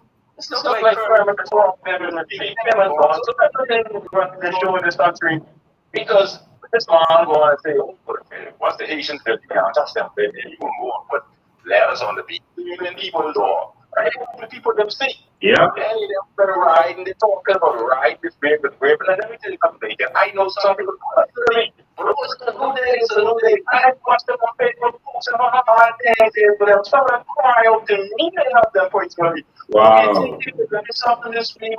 I watch this. They ride the rape and now they drowning. You know? And this man is totally yeah. Yeah, this never sent a military for me. Now you tell the police not to pay briefs to him, but he never send a military for them. No, exactly. And every time you see him, he's telling the military, and just one. You know, there, on the left, when they come in, the boat was up. I can take it off. I come down Wednesday too. And I can take it off. When they come in, the boat was down. Let's see what the left come. Tell him come on the bulldozer, come get what the bulldozer driver can get. Now, don't send no bulldozer driver for it. Tell him come get it. Exactly. Once a clown, that's what he is. Real pose of the clown, that's what he is. Just people wrong on the government. Anyway, I can continue watching. Thank you. Rape is a wicked, evil man. Send those police officers to put that on those people. Also, he's a wicked, evil man.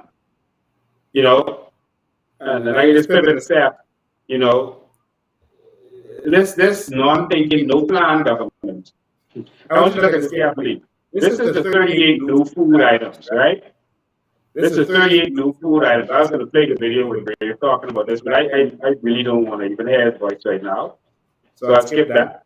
But look at the 38 new food items. Look at the one in the second row. The second one in the second row. You all see what the food item is?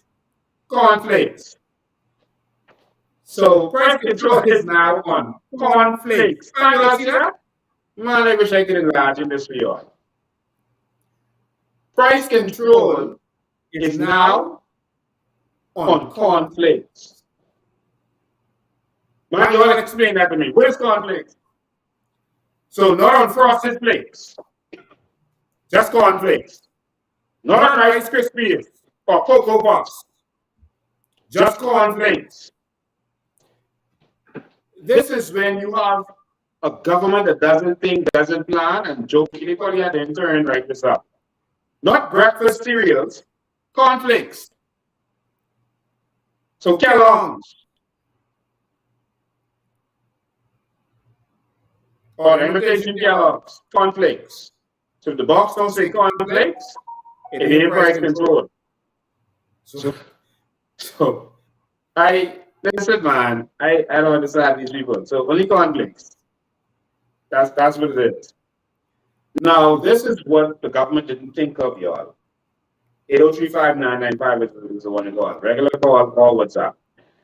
The only thing that's going to happen, this is the government don't think. They want it to appear like they're doing something, so they don't care about the repercussions. The only thing that is going to happen coming out of this, the only thing, is the food stores and the wholesalers are going to raise prices on everything else that's not price controlled. When the electricity prices raise, what do? Raise prices on their grocery to cover the raised electricity, right? That's what they do. So if some of the groceries are now going to be price controlled, to continue to make a profit, they're going to raise prices on the things that are not price controlled, so now the price of other things are going to go up. Now you think all those six-figure consultants working for Philip Ray Davis couldn't tell him that? You mean Luby and Rodney Munter couldn't tell Ray that if you price control now cornflakes and these other things, that they're going to raise prices on other things that are not in that list? And now you're going to have the same problem? Jesus. Go to the phone lines. Good afternoon, you're live. How you doing? Yes, you're live.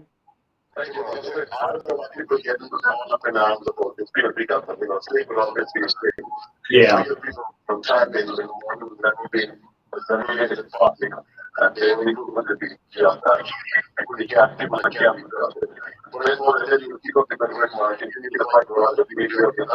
Thank you, man. Tell everyone to be out there on 9 o'clock on Wednesday. All right, see ya. You know, and so while they're talking about that price control stuff, this is what Chess Cooper had to say about doing crime against tourists. I know crime against a tourist is simply a stupid thing to do. His scolding comes on the heels of crimes against tourists visiting the Bahamas, and just days after the U.S. State Department reiterated its Level 2 ranking of the Bahamas, warning visitors to exercise increased caution due to crime. Now, 60 cents of every dollar collected by the public purse comes from tourism, and it's on this reality that Cooper had this to say. We are reliant on tourism for our very way of life.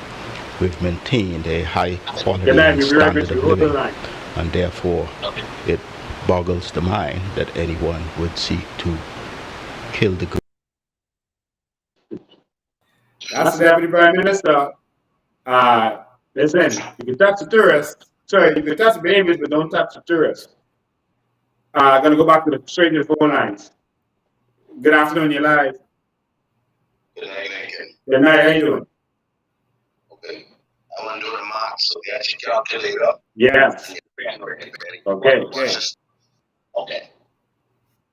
There's a problem right now with a piece of borders right now, right? Mm-hmm. They are disgruntled because, right, they are not getting their contracts, right? Yeah.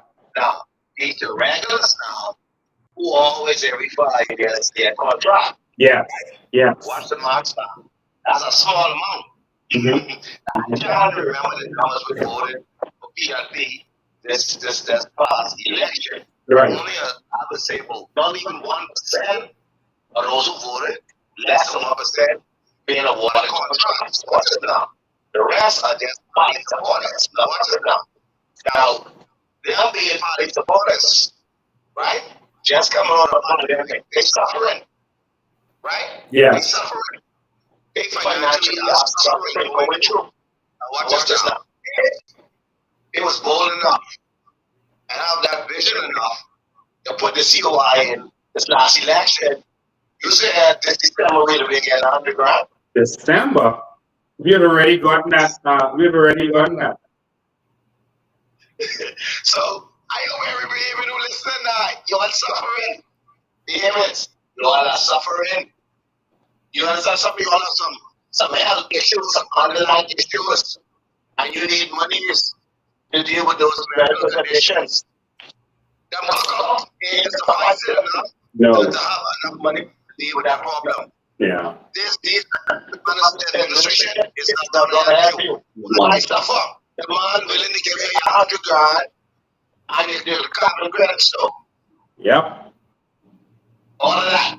That's all I would say. You all think about it. Ain't less than 1% benefit from these contracts, and even them ain't even get in this contract. Wow. These people that listen to me, they think for themselves first. Yeah.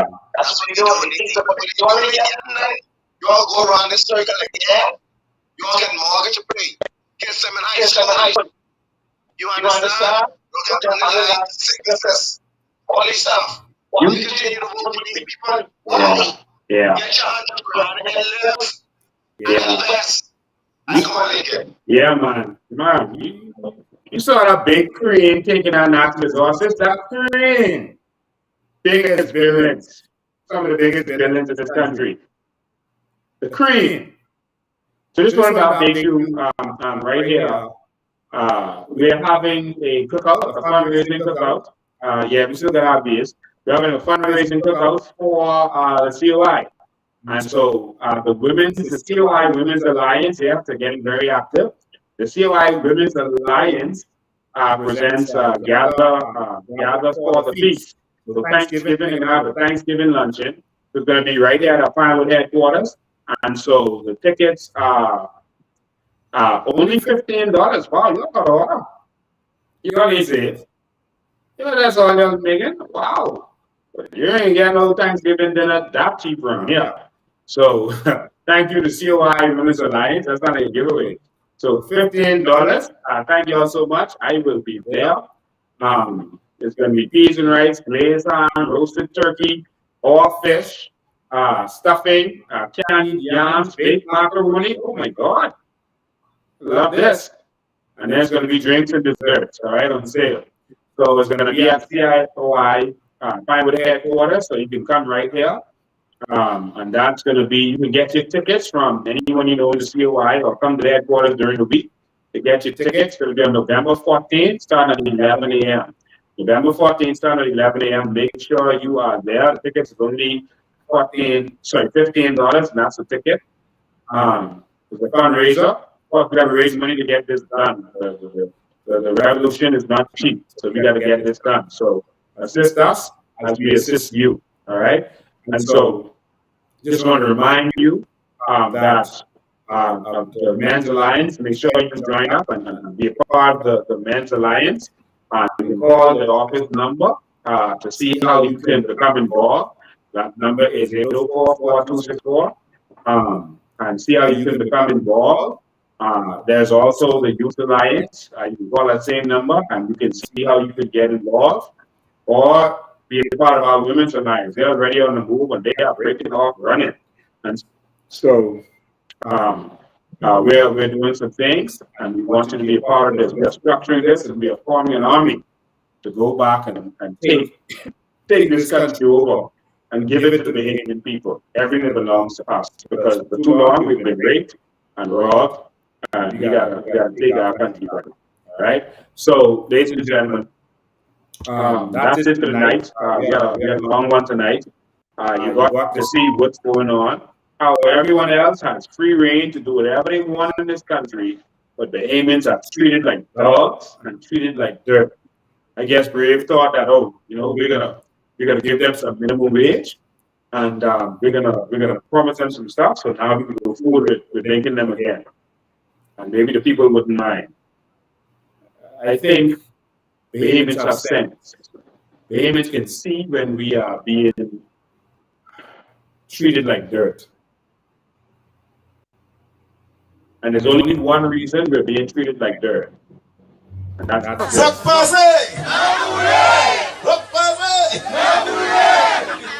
Let me just say that I have always been a part of this community. And there's no accident I know how to do all the dancing. Because I always be and share with you. Because you are me and I am you.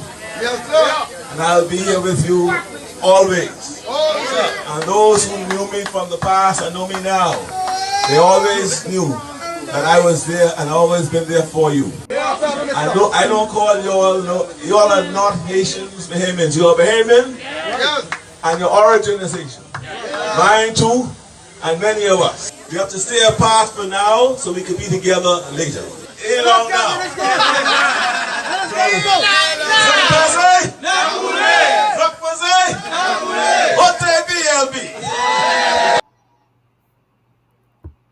Change is going to come now, or it's going to come never. We got to stand up as a Bahamian people, and we got to make this happen. So, ladies and gentlemen, this Wednesday, as we said, we are going. We're going to start this movement in the right direction.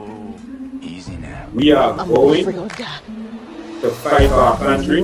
We've drafted the bill. We're going to deliver it to each and every member of Parliament. I want you to come with me on Russell Square. I'm calling you.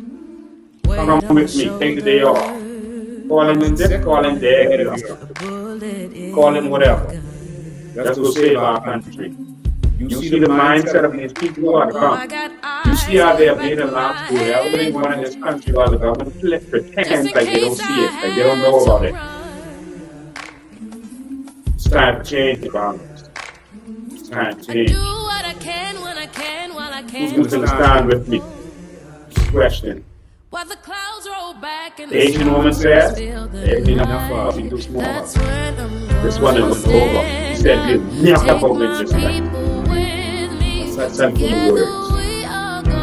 Asian lady, you said you watch this. Tell me something. We will never let you come. We will never stand down. We will fight to the last breath. You have made it 100 miles. We will fight to the last man. I'd like to pick a new name. You to mark your and our politicians to get the hell out of here. Get out of our country. We have no problem with anyone who wants to come here the right way and do this the right way. We have a problem. Persons coming here legally trying to take over and mistreat our Bahamians in the meantime. I will fight to my last breath. We declare war on this day. We declare war. We're not going to sit back and let them have our country. You could forget. Ladies and gentlemen, make sure you are there with me. Let me stand alone.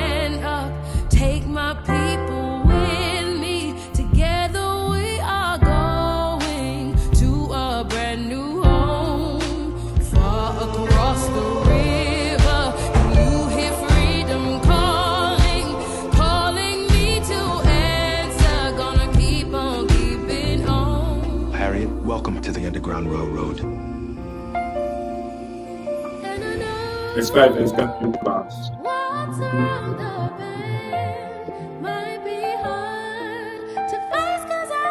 Never thought I would have to fight this. Time is to come. Stand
I never thought the day would come when the foreigners would be coming in our lands and telling us that they're taking this care of our land.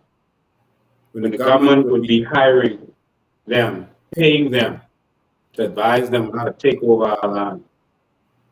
And the Bahamians would just sit back. Never thought I would see this day. Ladies and gentlemen, I'm going to be there Wednesday. I'm going to be fighting for our children and our children's children. Hope to see you there.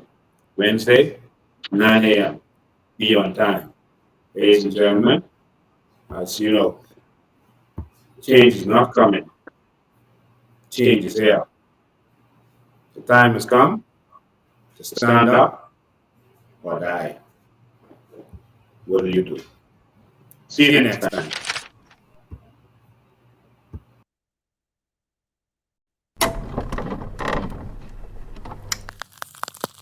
And the Bahamians aren't prepared to stand up and fight and defend their own Bahamas, then you don't deserve to have it. Now let that sink in. Come on. Change ain't coming, change is here. You can hear it, you can feel it in the air. All politicians, put your hands in the air. Just a stick up, let me make myself clear. I'm a grown man talking, so you know what to do. No one's leaving till we figure out the truth. Why you laughing? This ain't nothing funny. So no one gets to go home till we figure out this money. Change ain't coming, change is here. They say change.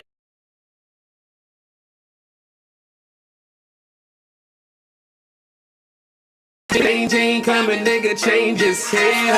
Now if you ain't standing with us, then I know you against us.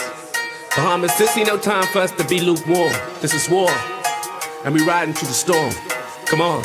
Let's go. Shalom to all my Hebrew brothers, to all my Muslim and Rastas, we need you, brother. Selassie, I know I can't forget the Christians. Let's put our differences aside, cause it's a bigger mission. See, they've been doing this for years, trying to separate us, kinda trying to keep us down and never elevate us. Now it's time to praise the Lord, cause he's about to take us over to the promised land where we can celebrate us. I got to do it for my kids that ain't even born yet, so the minute that they born, they already gotta check that check. Gotta have that time to collect, so they won't know how it feels to have that yoke around their neck, yeah. See, y'all been robbing my grandmother, my great-great-grandmother and grandfather. It's like y'all can't get enough. Y'all just keep eating and giving us nothing but taxes. Y'all went even as far as to say that this country's in debt and we ain't got no money. When 9 times out of 10, everybody in this country's possibly a millionaire. It's time to wake up. Let's talk about natural resources, cause every time we bring it up, they say hold your horses. They say it ain't worth a thing, but it's worth a fortune. Meanwhile, they open up their businesses across the borders. Oh yes, we track their bank accounts across the waters. They say this country in debt, but they making millions. If we don't stop this now, they be up to billions. It's about to go down and I get the feeling we gotta cut a movie on these dirty villains. Sonus Lincoln Bain and his team came with information. It's like everything changed, everything went quiet. It's like so much facts and they can't deny it. They'd rather keep their mouths shut before they start a riot. Now look how they tryna just steal the oil. They don't wanna share with none of y'all. They been robbing us while we were sleeping. Send them to jail cause they failed, they committed treason. Change ain't coming. They say change ain't coming. The change is here. They say change ain't coming. The change is here. They say change ain't coming. Nigga, change is here. Listen, from Freeport to Nassau all the way to Nawa, there's no more time for us to sit back and be quiet. You understand? This is war. If they only knew who we were, if they only know who we are, they would know we are warriors. No retreat, no surrender. Just give us what you owe us. Bless the Lord, oh my soul. I feel this all the way to my ancestors. We are warriors. We only really want what's owed to us. You get it? Now free up.